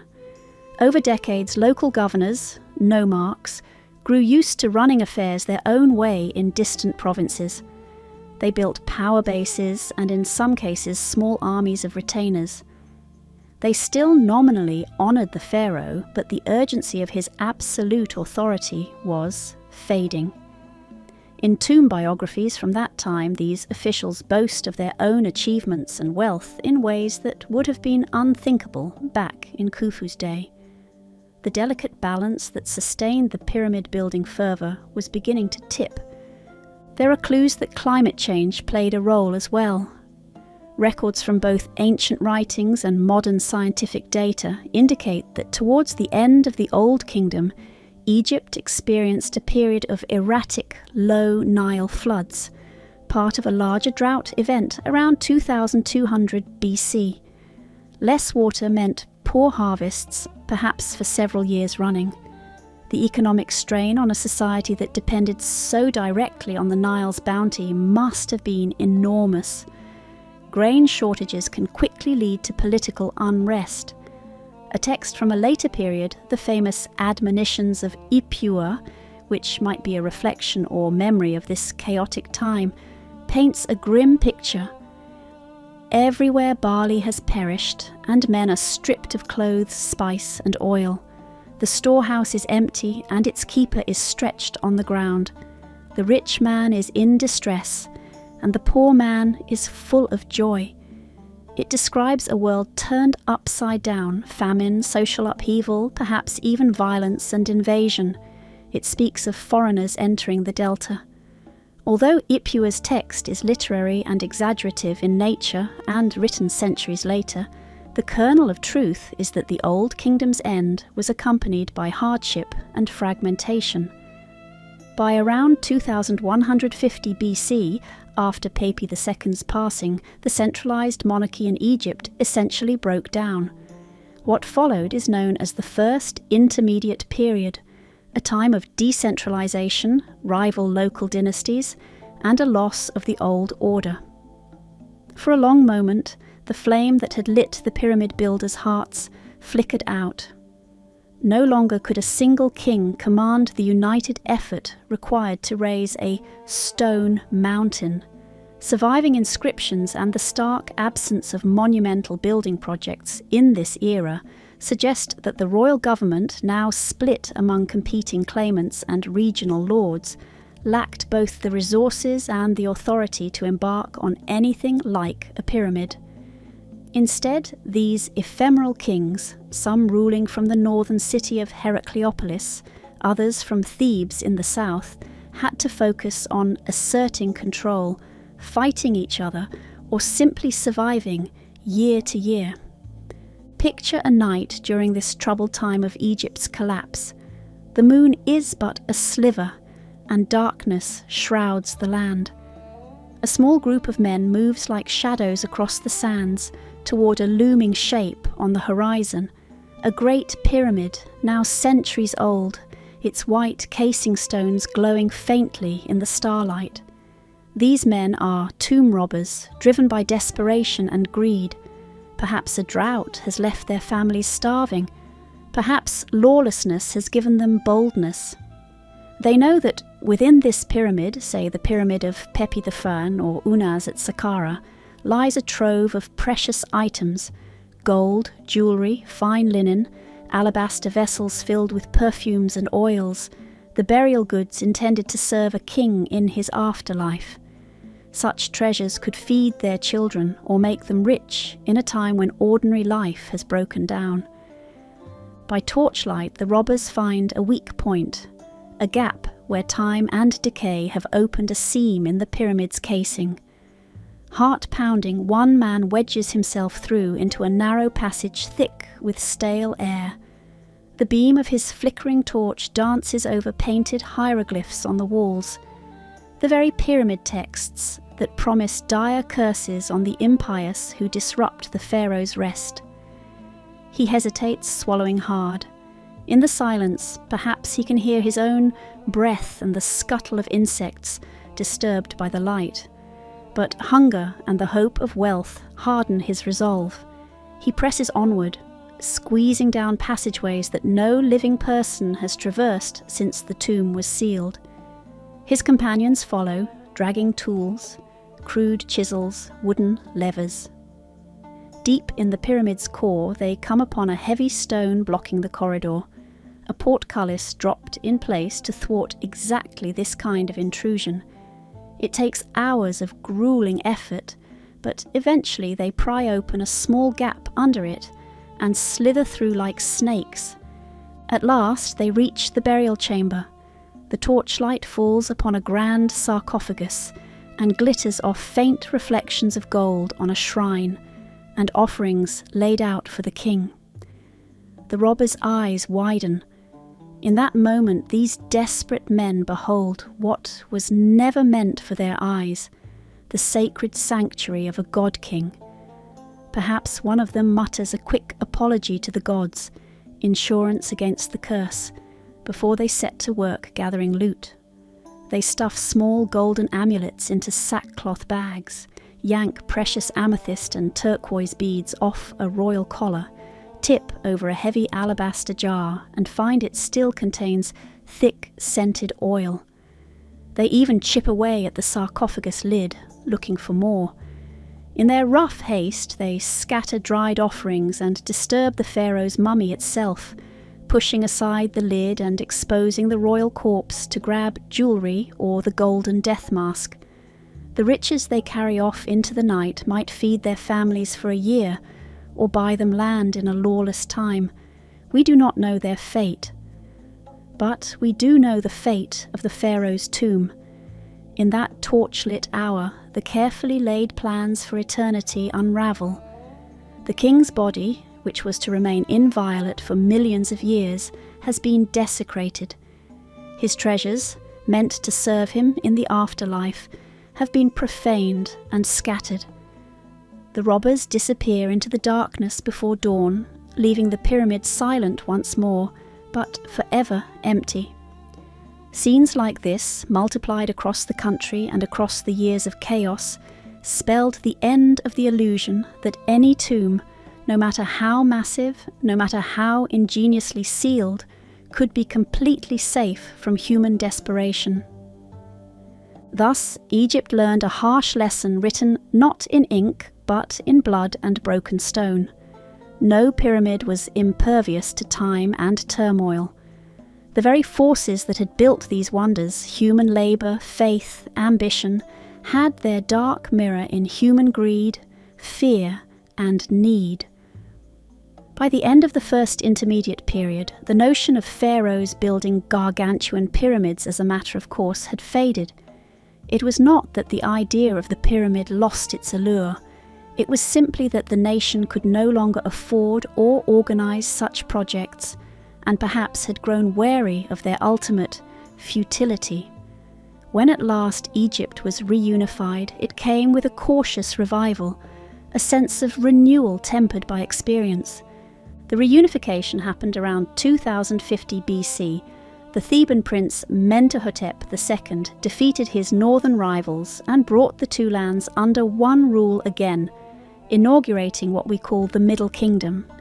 With strong leadership, Egypt entered a new era of stability, prosperity, and artistic flourishing comparable to the Old Kingdom's heights.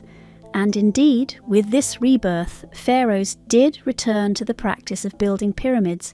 How could they not? The pyramid was the ultimate symbol of kingship and divine connection, a powerful nod to the glorious past that any new ruler would want to invoke. But the pyramids of the Middle Kingdom could not simply copy the colossi of earlier times. The world had changed, and so had the approach to these monuments. The first king of the new Dynasty 12, Amenemhat I, moved the royal capital north, closer to Memphis, and chose a site at Lisht, on the desert's edge near the Fayum, to build his pyramid. This was a deliberate return to tradition. Lisht is not far from Saqqara and Maidum, tying the new dynasty to the old.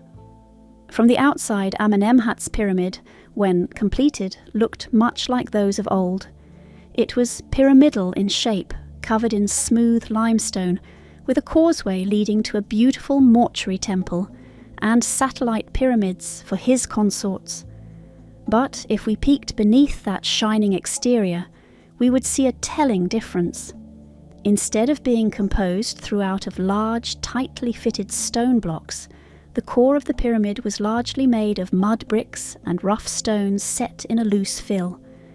Fine limestone was used only where necessary, for the outer casing, for the floors and walls of chambers, and for the temple. In essence, the Egyptians had developed a cost-saving architecture. A solid stone pyramid like Khufu's required an almost unimaginable amount of quarrying and hauling. A mud brick core could be produced with far fewer resources. Mud from the Nile was plentiful and easily formed into bricks. The trade-off was durability. Mud brick erodes quickly when exposed, but presumably they expected the casing to protect it, and perhaps they were more concerned with the pyramid's appearance and function over the short term, centuries, than absolute permanence for millennia. Pharaoh Senusret I, Amenemhat's successor, followed suit with his own pyramid at Lisht. As each king came to the throne, a pyramid complex was begun. Senusret II at El Lahun by the entrance to the Fayum, Senusret III at Dashur, returning to the site of Sneferu's pyramids, maybe consciously to associate with that golden age, and Amenemhat III, one of the greatest kings of that dynasty, who ambitiously built two pyramids, one at Dashur, the so-called Black Pyramid, which unfortunately suffered serious structural problems, and another at Hawara near the Fayum, which became his final resting place. Each of these pyramids was more modest in scale than those at Giza.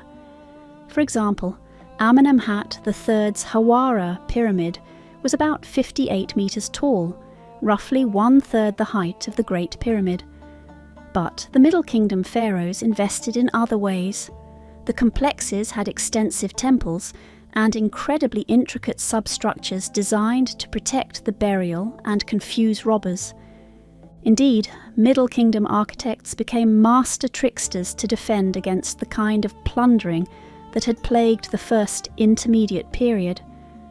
They created false passages and blank slabs that looked like doors but led nowhere. They dug burial chambers deep and then plugged the entry tunnels with massive granite blocks after interment, using gravity and clever engineering to seal them away. Amenemhat III's Hawara pyramid was accompanied by what Herodotus later described as a labyrinth, a sprawling complex of 12 courts and a maze of rooms that could have functioned as an administrative and ceremonial centre, but also as a formidable obstacle to any unauthorized intruder. Senusret III's pyramid at Dashur had its burial chamber hidden not beneath the centre of the pyramid, as was typical, but offset far to one side, reached through a secret passage outside the pyramid's footprint. A dramatic break in pattern meant to outfox would-be tomb raiders. The Middle Kingdom was in many ways a more frugal, practical time than the Pyramid Age of old. The kings of the 12th dynasty were warrior administrators as much as god kings.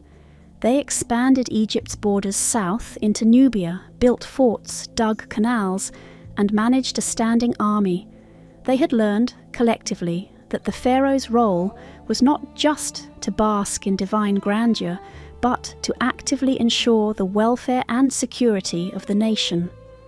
In such a paradigm, it perhaps made sense to moderate the scale of pyramid building.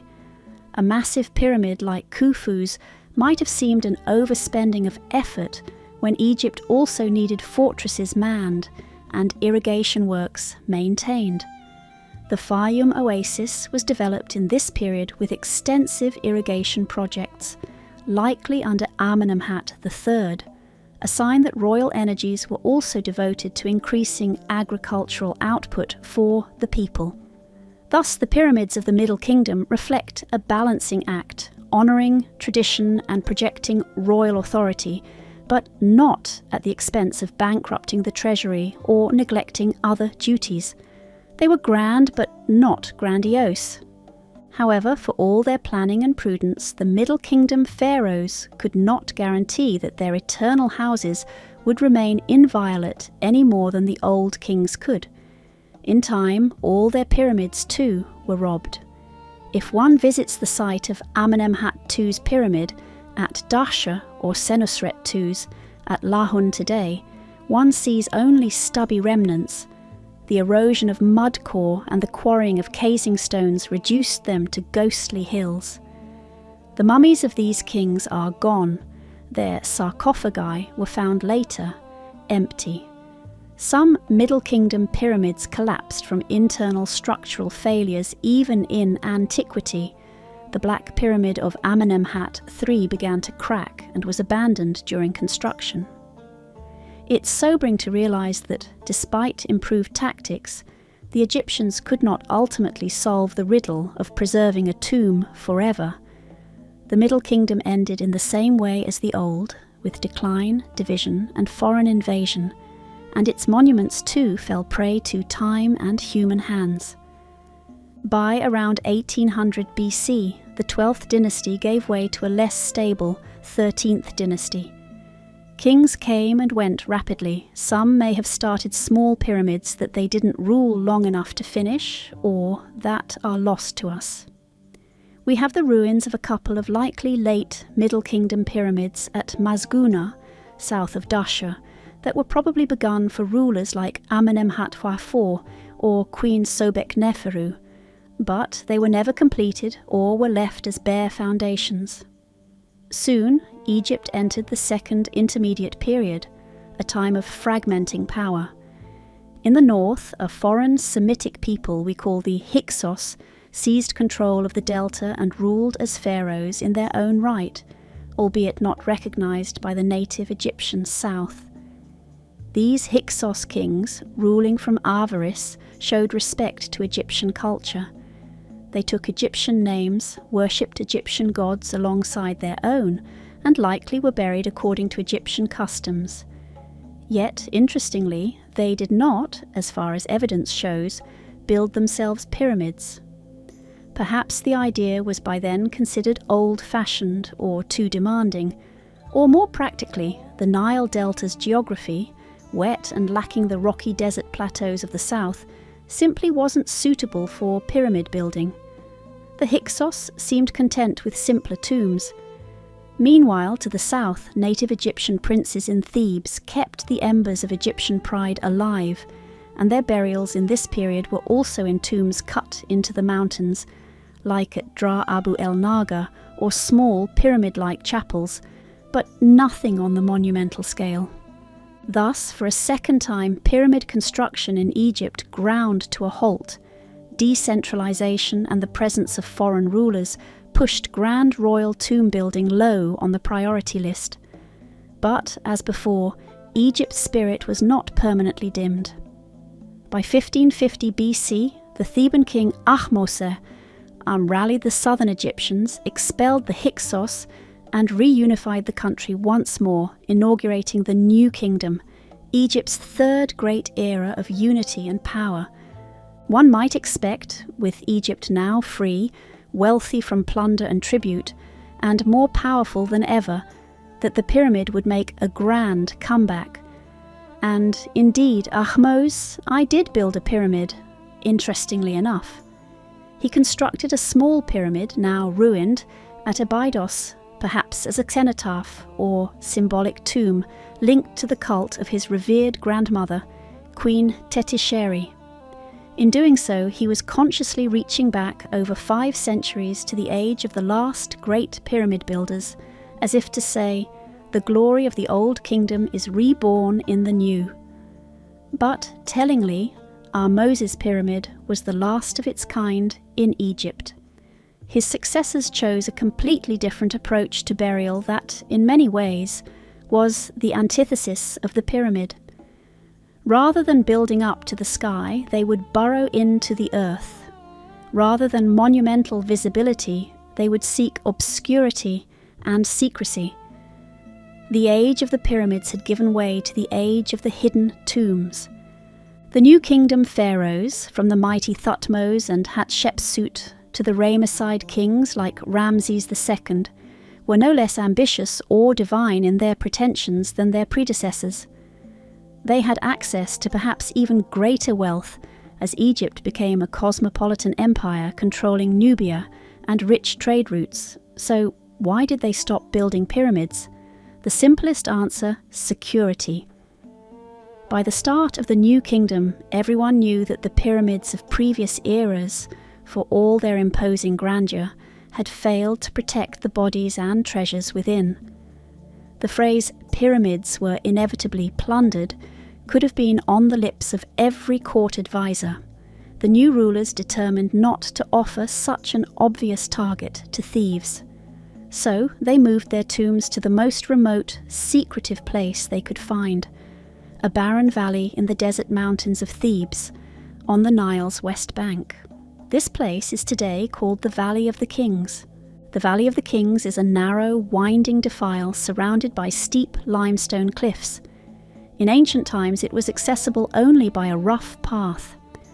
Crucially, the valley has a natural geography that lent itself to hidden burials. The entrances to the tombs could be easily concealed amid rocks, and the entire area could be guarded at a few choke points. Moreover, and perhaps this is poetic fate, the highest peak above the valley is a pyramidal mountain, today named Al-Qurn. It has a pointed, pyramid-like shape that dominates the horizon. In the eyes of the ancient Egyptians, this may have been seen as a natural pyramid provided by the gods. By placing their tombs in the Valley of the Kings beneath this peak, the pharaohs might have felt they were symbolically burying themselves under a pyramid without having to actually build one. In essence, nature built their pyramid for them in Thebes. The shift to the Valley of the Kings happened within a generation or two after Ahmose. Pharaoh Amenhotep I, son of Ahmose, is traditionally credited with being one of the first to be buried in a rock-cut tomb separate from his temple, though his tomb hasn't been definitively identified. The practice was certainly established by Thutmose I, around 1500 BC, whose tomb was cut deep into the valley cliffs. A remarkable inscription by the man who supervised the work, Ineni, still survives. Ineni wrote of Thutmose's tomb, "I supervised the excavation of the cliff tomb of His Majesty, alone, no one seeing, no one hearing." This single line reveals the utmost importance of secrecy. Unlike a pyramid, which was public from the moment it rose from the ground, a valley tomb's very creation was meant to be hush, hush. Workers likely swore oaths of silence. The area of the tomb entrance was perhaps fenced off or declared off-limits under pain of death. When the tomb was completed and the king's mummy interred with fabulous riches, the entrance was sealed and then deliberately buried under debris and rubble to hide it.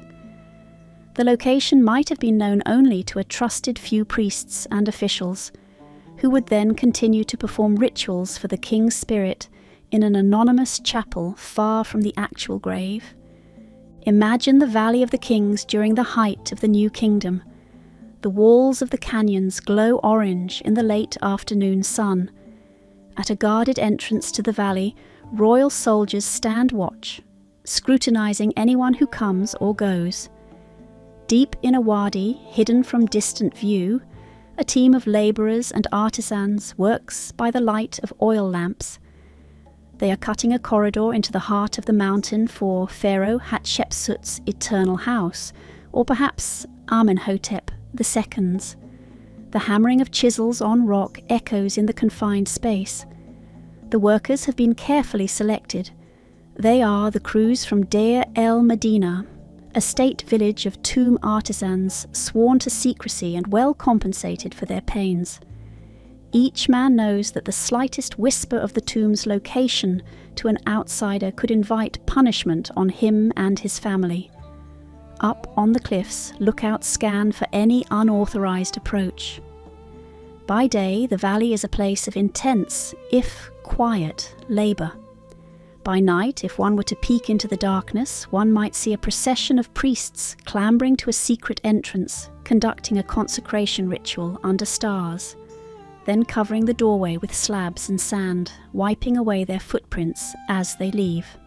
Once a tomb in the valley was completed and sealed, all that visibly remained might be a few cut stone chips or a fading worker's path, signs that the desert winds would soon erase.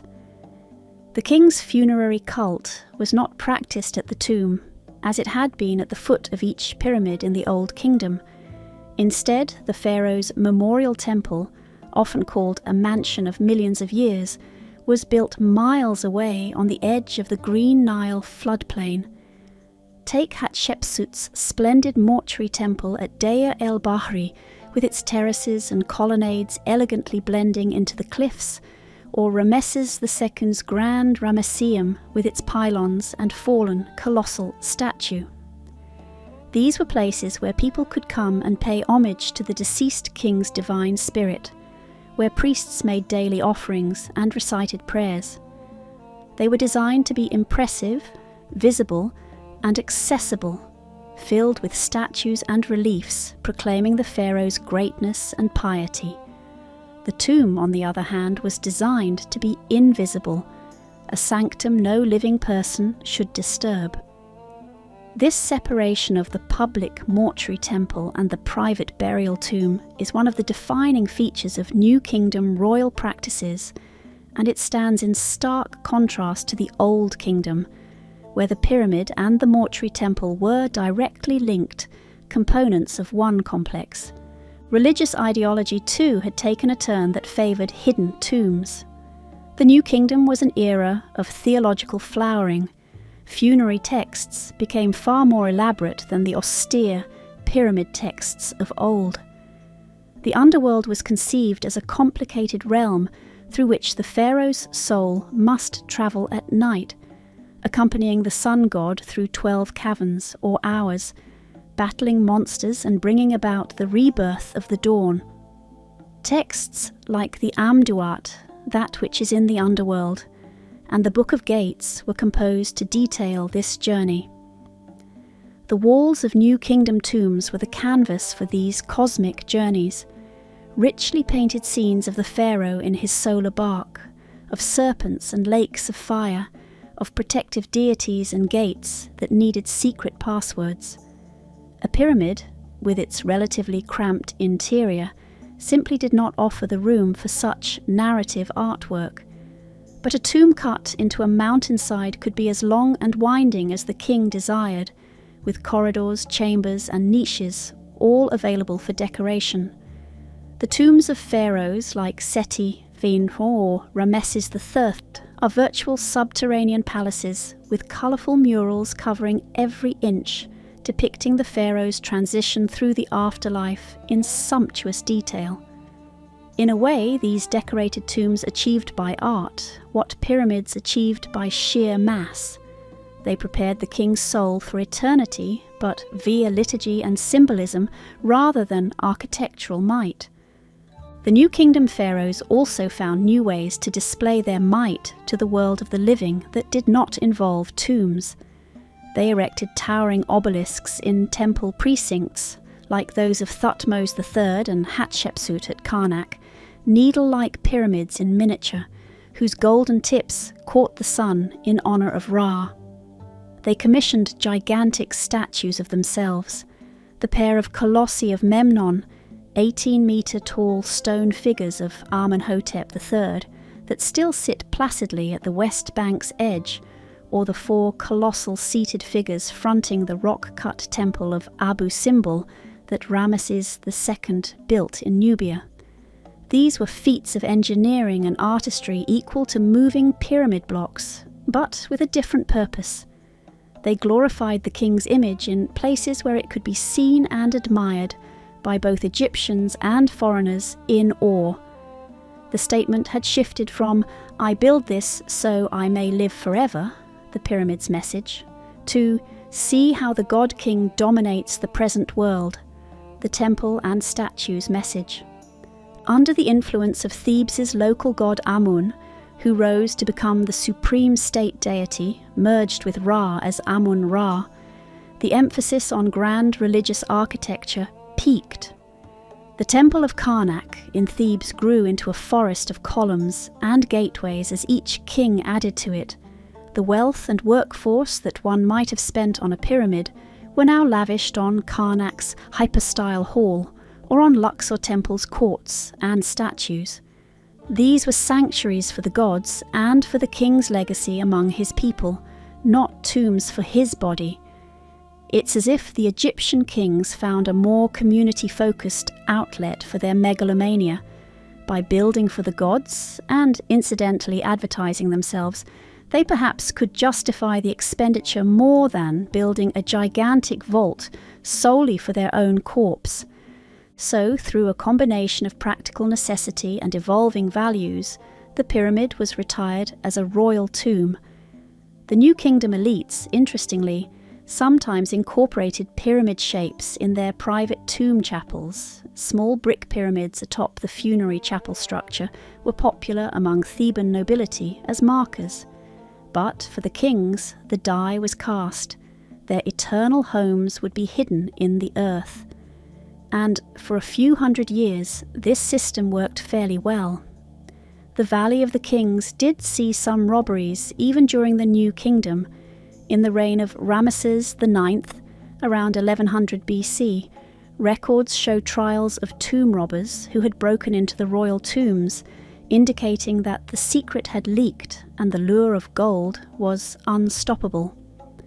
By the end of the New Kingdom, virtually all the royal tombs had been breached.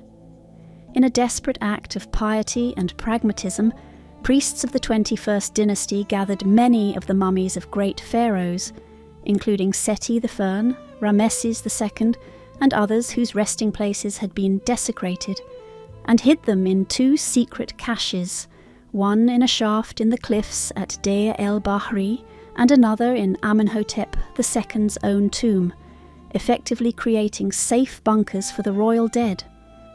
These hidden caches remained undisturbed until their dramatic discovery in the late 19th century AD, when modern archaeologists found them. The careful reburial of those kings by the priests suggests that by around 1000 BC, Egyptians acknowledged that even their new system had failed to guarantee eternal security. They lacked the resources or stable authority to do more than gather up the pieces and hope for the best. After the New Kingdom, Egypt never regained the consistent might and stability needed to undertake pyramid construction again. The first millennium BC saw Egypt often divided or under foreign domination: Libyan chiefs, Nubian kings, Persian conquerors, and finally Alexander the Great and the Hellenistic Ptolemies, followed by Roman rule. These later rulers integrated into Egyptian society to varying degrees, but none of them resumed the building of pyramids in Egypt. The Saite kings of the late period, 26th dynasty, 7th century BC, revived archaic artistic styles and may have even mummified animals in huge numbers as part of a throwback to old religion. But their own tombs were subterranean chambers in the delta or modest pyramidal tombs of much smaller scale. The Ptolemaic Greek dynasty built magnificent new temples like Edfu and Dendera to honour Egyptian gods, and even designed their own tombs with some Egyptian elements, but they did not adopt pyramid building. The age of pyramids in the land where it was born had closed permanently. However, the idea of the pyramid did not die. In a twist of fate, it found new life to the south of Egypt. The Kushite kings of Nubia, who had once been vassals and then briefly overlords of Egypt, the 25th dynasty, circa 750 to 656 BC, had a great admiration for Egyptian culture. Long after they were expelled from Egypt by the Assyrians, the Nubian kingdom, now centered deeper south at Meroe, continued to flourish. Starting around 300 BC and onward into the early centuries AD, the kings and queens of Meroe built themselves pyramids. These structures were not clones of the Egyptian giants. They were typically much smaller, perhaps 20 to 30 meters tall, and steeper, often built on a plinth with a small attached offering chapel.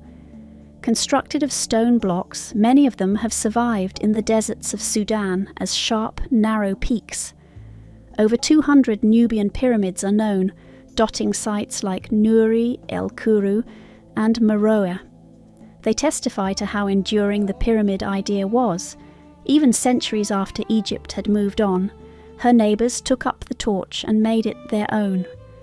To the Nubians, pyramids were an assertion that they too were heirs of the pharaohs, worthy of eternal commemoration.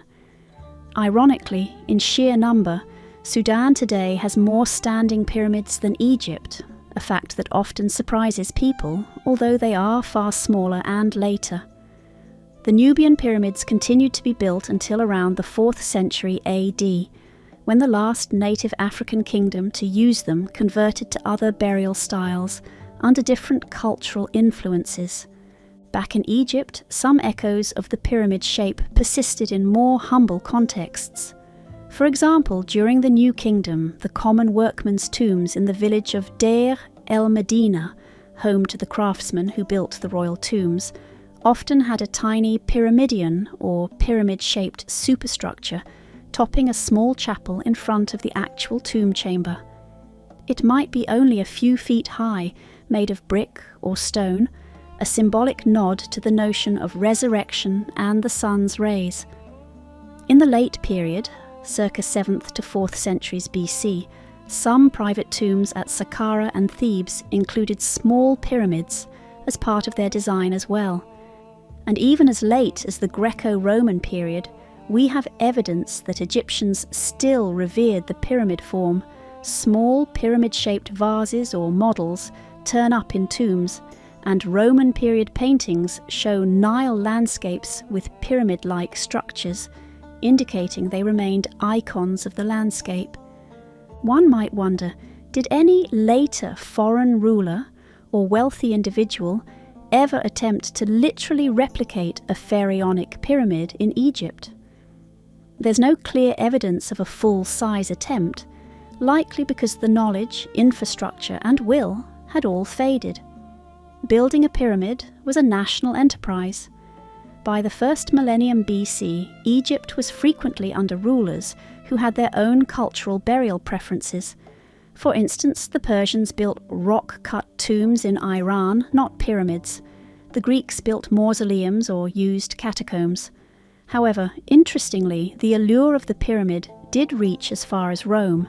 In the 1st century BC, a Roman nobleman named Caius Cestius, enamored of all things Egyptian, built himself a pyramid tomb in Rome. The pyramid of Cestius, about 37 meters high, still stands near the Porta San Paolo, a solitary pyramid in Europe, inspired directly by those of Egypt that had so captured the Roman imagination after the conquest of Egypt. Throughout the Middle Ages, the pyramids of Giza and a few others visible like those at Saqqara continued to fuel imagination and myth. Travellers from Arabia and Europe wrote fanciful tales about them, that they were granaries of Joseph from the Bible, or treasure houses of ancient kings, or repositories of magical knowledge.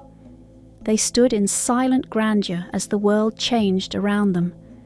At one point, as mentioned earlier, the Ayyubid Sultan al-Aziz in the 12th century tried to dismantle them for stone, but even with medieval manpower, he managed to put only a gash in Menkaur's pyramid before abandoning the effort as hopeless.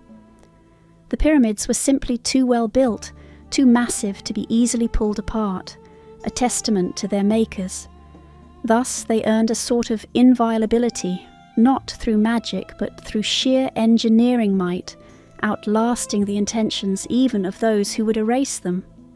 In modern times, the pyramids have become almost synonymous with Egypt itself, enduring symbols of the country's ancient heritage and a magnet for wonder and speculation.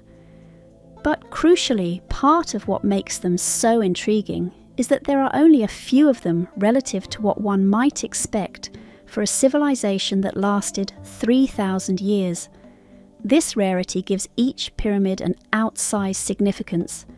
It's often said that Egypt has over 100 pyramids, which is true if you count every small one, but the number of large royal pyramids that dominate the landscape is a few dozen at most, and truly only the handful from the Old and Middle Kingdoms remain recognizable monuments. As centuries rolled on, the Egyptians themselves began to see the pyramids as relics of a golden age. By the time of the New Kingdom, a papyrus poem extolled, "Is there anything like former times?" pointing to the pyramids and temples of the past as wonders never to be attained again. Kings like Khaemweset, son of Rameses II, took it upon themselves to restore or at least graffiti their names onto Old Kingdom pyramids, preserving them as links to a revered past. The lack of new pyramids made the existing ones even more special, objects of pilgrimage and nostalgia. Even today, the story of the pyramids isn't completely closed, not in the sense of building them anew, but in discovering those that have been forgotten. Modern archaeological techniques are revealing that Egypt might indeed have more pyramids. Only they are not new constructions, but old ones hidden beneath the sands. Over the past 2 centuries, archaeologists have identified at least about 118 pyramid structures in Egypt. Many of these are small, heavily ruined, or buried. Early explorers like Lepsius in the 19th century compiled lists of pyramids, But the desert can deceive. Some things visible in 1850 vanished under sand dunes by 1950, and others that were hidden have since been exposed by winds or found through investigation.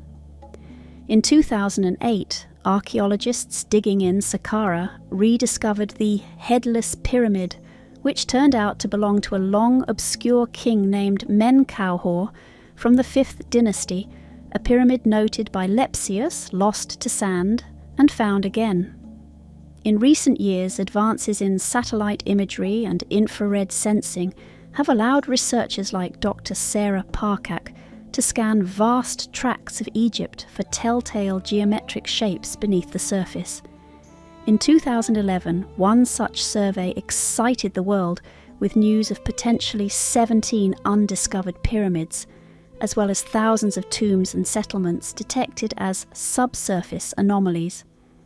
While not all these leads have panned out, some pyramid signatures turned out to be natural features or mud brick enclosures, the promise remains that more small pyramids or pyramidal foundations could lie awaiting discovery. In our own time, the search for hidden pyramids continues in a very different fashion from Howard Carter's day of pure spadework. Picture a team of scientists peering at a computer screen in a lab. On the screen is a high-contrast satellite image of the Egyptian desert, processed in infrared to reveal subtle differences in density underground. Amid the washes of grey and black representing sand and rock, a lighter rectangle or symmetrical mound catches their eye, something human-made perhaps, beneath a layer of soil. Excitement buzzes in the room. An expedition is planned. Out in the field under the same blazing sun that beat down on Khufu's work gangs, archaeologists unload ground-penetrating radar equipment. They methodically walk the device over the suspect area in a grid pattern. The radar pulses into the ground and reflects back. On a monitor, a ghostly outline appears. Straight lines, maybe even the angles of a square structure buried a few meters below. The team breaks into a smile. It seems a buried monument is indeed there. Carefully they begin to dig, brushing aside sand that has been undisturbed for ages. In a few days they uncover the corner of a wall made of limestone blocks. As more sand is cleared, a small platform comes to light. Could it be the base of a pyramid? Weeks of excavation reveal a pyramidion stone, the capstone fallen and buried, and an inclined side of what was once a pyramid about 20 meters at the base. The hieroglyphs on a fragment of block give a clue to the owner, perhaps a minor king of a chaotic era, or the tomb of a queen whose name was never recorded in surviving lists. A new pyramid has entered the catalogue of Egypt's royal tombs, not new in age, but new in our knowledge. Each such find, rare as they are, sparks headlines and imagination around the world. It reminds us that the sands still hold secrets, that even after 2 centuries of scholarly exploration, we haven't completely exhausted the legacy of the pyramid builders. The use of satellites and radar is like a conversation across time between the pyramid builders and us. They, the ancient Egyptians, aligned their pyramids with the stars and cardinal points, believing in a cosmic harmony. We, with eyes in the sky, search for their works with the tools of cosmic technology. There is a nice symmetry in that. And every time we find even a foundation trench or a portion of a long-lost pyramid, we are reminded that impermanence and endurance dance together in Egypt's story. Many pyramids have crumbled or vanished, yet traces remain, and as long as those traces exist, the pyramid's tale continues to evolve. Ultimately, the question, why doesn't Egypt have more pyramids, leads us to a deeper appreciation of those pyramids that do grace the Egyptian sands. Their rarity is not an accident, but a result of all the complex forces we've traced. It's often said that knowledge of limits is what separates a great society from a self-destructive one. Perhaps the ancient Egyptians, after a point, understood their limits, or were forced to confront them. They realized that endless pyramid building was unsustainable, either materially or spiritually. They adapted, changed course, and explored new ways of commemorating their dead and celebrating their kings. And so the pyramids stand isolated, magnificent singular peaks of achievement rather than a continuous mountain range. Now we return to the silent desert, in our mind's eye, at the break of dawn. The eastern sky blossoms from black to deep purple to gold. The first rays of sunlight strike the tips of Khufu's Great Pyramid at Giza and Djoser's Step Pyramid far down the river at Saqqara. In those quiet moments, these ancient giants cast long blue shadows over the cooling sands. Each shadow is a reminder of a king and an epoch, a Khufu, a Djoser, a Sneferu, and of the collective will of a people who, for a time, achieved the seemingly impossible. Beyond the reach of those shadows lies the open desert, empty of pyramids. That emptiness is as eloquent as the monuments themselves. It speaks of the ebb in the tide of time, of the fact that the fervour and conditions that raised those giants came and went and did not come again. Perhaps the very scarcity of pyramids is part of why they so seize our imagination. Had dozens upon dozens of great pyramids littered the Nile from the Delta to Nubia, maybe we would find them almost commonplace, an expected skyline. But there is only one great pyramid, flanked by only two other major pyramids at Giza, and then a scattering of smaller cousins here and there. We can name the key pyramids on our fingers. They stand unique, each has its own character and story. The Step Pyramid stands alone as the first of its kind, a lone sentinel in the sands of Saqqara. The Bent Pyramid at Darsha stands with its peculiar profile, half straight, half bent, whispering about the engineering crisis its builders faced and overcame in their own way. The Red Pyramid nearby stands serene and changeless, Sneferu's triumph and the first true pyramid. Giza's triad looms like eternal mountains, the Great Pyramid austere and massive, Khafra's slightly smaller but elegant with its surviving cap of casing, Menkar's charmingly smaller with its history of attempted demolition leaving scars. There are others, yes. The pyramid of Yusakaf at Saqqara crumbled nearly flat. The pyramid of Unaz, small but historically rich with its texts. The pyramids of the 5th dynasty queens, little satellites to the big ones. The mud brick pyramids of the Fayum, subdued and half melted. And the later pyramids of Nubia, standing sharp against the Sudanese sky. Each is a gem of a chapter in a very long story. Each invites wonder. If pyramids had been as common as temples or tombs, would we feel the same mystique? Unlikely. There is something profoundly poetic about their loneliness in the desert. They are like solitary sages seated in meditation, giant triangular silhouettes contemplating eternity while the world changes around them. They hint at what is possible when human aspiration reaches its loftiest heights, but also at what is transient when those heights cannot be sustained. In those ancient days, the Egyptians often likened a well-ruled state to a finely balanced creation. They thought if the pharaoh failed in his duties, the world could collapse into chaos. Building a pyramid was the ultimate act of balance between heaven and earth, between the immense weight of stone and the delicate alignments of astronomy, between the back-breaking toil of thousands and the soaring hopes invested in the final product. It required a delicate balance in society as well. The farmers had to produce enough surplus to feed labourers. The bureaucracy had to function with precision to gather materials from across the realm. The nobles had to cooperate. The priesthood had to sanction the effort. and the environment had to cooperate with good harvests. If any of those factors faltered, the enterprise would strain or fail. In a way, a pyramid was a barometer of the health of the kingdom. The huge pyramids arose only when all conditions were optimal. Their absence in later times underscores how rarely such conditions converge. And what of human ambition? The pyramids undeniably represent a kind of supreme ambition, an attempt to cheat death through monumentality, to make a hill of man-made stone that will resist the ravages of time. And for a remarkable span, they have done so. Yet tomb robbers and decay still reached within, teaching a humbling lesson that no matter how grand our works, absolute permanence is an illusion.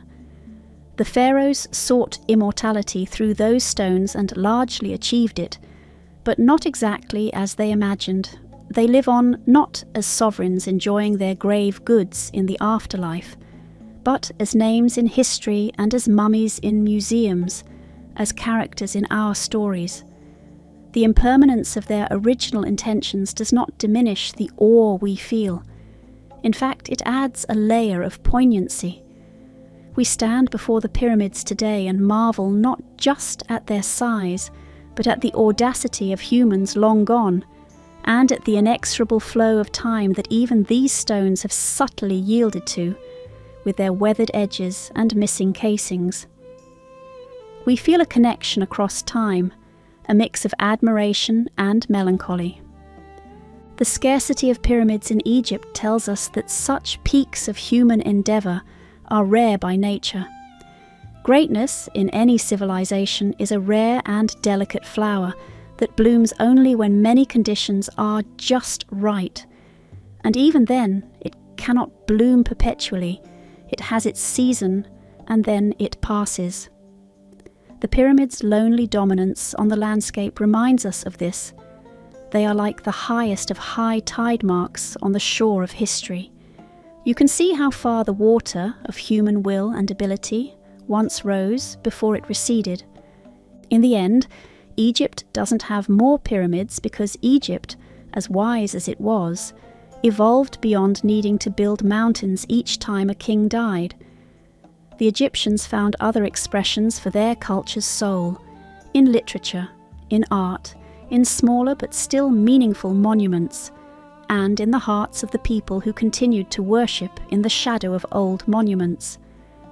One might even say the Egyptians learned a lesson in sustainability. The Old Kingdom's pyramid building was spectacular, but contributed perhaps to its downfall, economically or symbolically. The Middle and New Kingdoms sought a more balanced approach, still grand, but more sustainable. Whether or not that was a conscious choice, it was a fortuitous one that allowed their civilization to last another 1,000 years and more. Now, as the sun climbs higher over Giza, the Great Pyramid casts a shrinking shadow at its base. Tourists begin to mill about, looking like tiny specks next to those gigantic blocks, snapping photographs that flatten the pyramid into 2 dimensions, never quite capturing its bulk or the feel of the place. A camel driver leads his camel along the road, the animal's feet padding softly in the sand, indifferent to the wonder around it. Life in modern Egypt goes on around these ancient sentinels. The pyramids are no longer focal points of a living religion. They have become monuments of memory. And yet, their presence is powerful. The rarity of their kind means that to see them in person is an experience few forget. They inspire not just because they are big. Many things in our modern world are big, but because they are full of meaning, and because they stood at the crux of so many human stories. Think of all the lives that a single pyramid encapsulated, the king who ordered it, dreaming of eternity, the architect who planned it, perhaps fearful yet determined to please his god-king, the tens of thousands of workers, farmers, masons, haulers, potters, bakers, brewers, who contributed their sweat and skills to build it, in hope of divine favour or at least good rations. The priests who consecrated it and then tended its altars, carrying the torch of memory forward. The thieves who later dared to violate it, driven by hunger or greed, and thus wrote the final chapter of its initial purpose. The archaeologists who, in modern times, painstakingly cleared its chambers again, seeking knowledge and attempting to understand its makers. Multiply these human dramas by each pyramid that was built, and consider that those dramas did not extend indefinitely because new pyramids stopped being built. Each pyramid we see is thus a completed epic with a beginning, middle, and end, rather than part of an endless continuum. That is partly why they feel monumental in time, not just in space. As our journey through this story draws to an end, we reflect on the paradox that sometimes less is more. Egypt doesn't have more pyramids, and that very fact makes the pyramids it does have all the more significant. They carry the weight of history that could have been spread over a larger number of monuments, but instead is concentrated in a few. They are precious rarities. Their endurance is a stroke of luck and design. Their survival is a dialogue between the intentional, their solid construction, and the circumstantial, sands preserving them, later peoples valuing them enough not to dismantle them entirely. The giants rose and the giants fell, not literally, for most still stand, but in the sense that the era that produced them ended. The questions linger in their absence, questions of mortality and ambition, of how a society chooses to remember its dead, of what is worth pouring resources into, and what legacy really means. The pyramids tease us with those questions and remain sphinx-like in their silence. We, the living, supply the answers through our study and our imagination. In a way, the pyramids did achieve a form of immortality, not the literal one the pharaohs might have hoped. None rose bodily to live among the stars as a living god-king in the flesh, but a cultural immortality. They have made their builders and the times in which they were built immortal in human memory. 5,000 years on, we still talk about Djoser and Khufu and their architects. We still feel awe at what was accomplished, and we still feel a slight sadness that we can never see that world at its peak except through the faint echo that is an empty pyramid. Perhaps that is the truest kind of immortality any human can achieve, to be remembered and to inspire long after one's own time. The pyramids ensured that for their kings, so why doesn't Egypt have more pyramids? Because the stars of history aligned in certain moments to raise a pyramid, and those moments, like all moments, passed. Because Egypt's people and rulers grew, adapted, and chose other paths to eternity. Because even for a civilization as mighty as the pharaohs, there were limits to what could or should be done. The rarity of pyramids is a testament to the precious, ephemeral alignment of factors that give rise to any great human achievement. It's what makes them special and what lends them their aura of mystery. The desert wind blows lightly as our narrative comes to a close. We leave that lone figure standing where we began, in the quiet company of the pyramids as the day's first light breaks. The giants of stone keep their own counsel, as they have for ages. In their looming silence and in the vacant sands around them, we find a profound answer. Great things are rare. The pyramid's existence and the absence of more like them tell a story of impermanence, ambition, and the delicate balance required for greatness to rise. It is a story written in stone and sand, in light and shadow, and as long as those forms endure on the horizon, mankind will continue to ponder their rise and marvel at their solitude, learning again and again that sometimes the finest chapters of our history derive their power as much from what does not continue as from what does, from the silence after the music as much as from the music itself. The pyramids of Egypt stand, in the end, as eternal witnesses to the peaks of human aspiration and to the wisdom of knowing that such peaks, by their nature, cannot fill the whole landscape of time.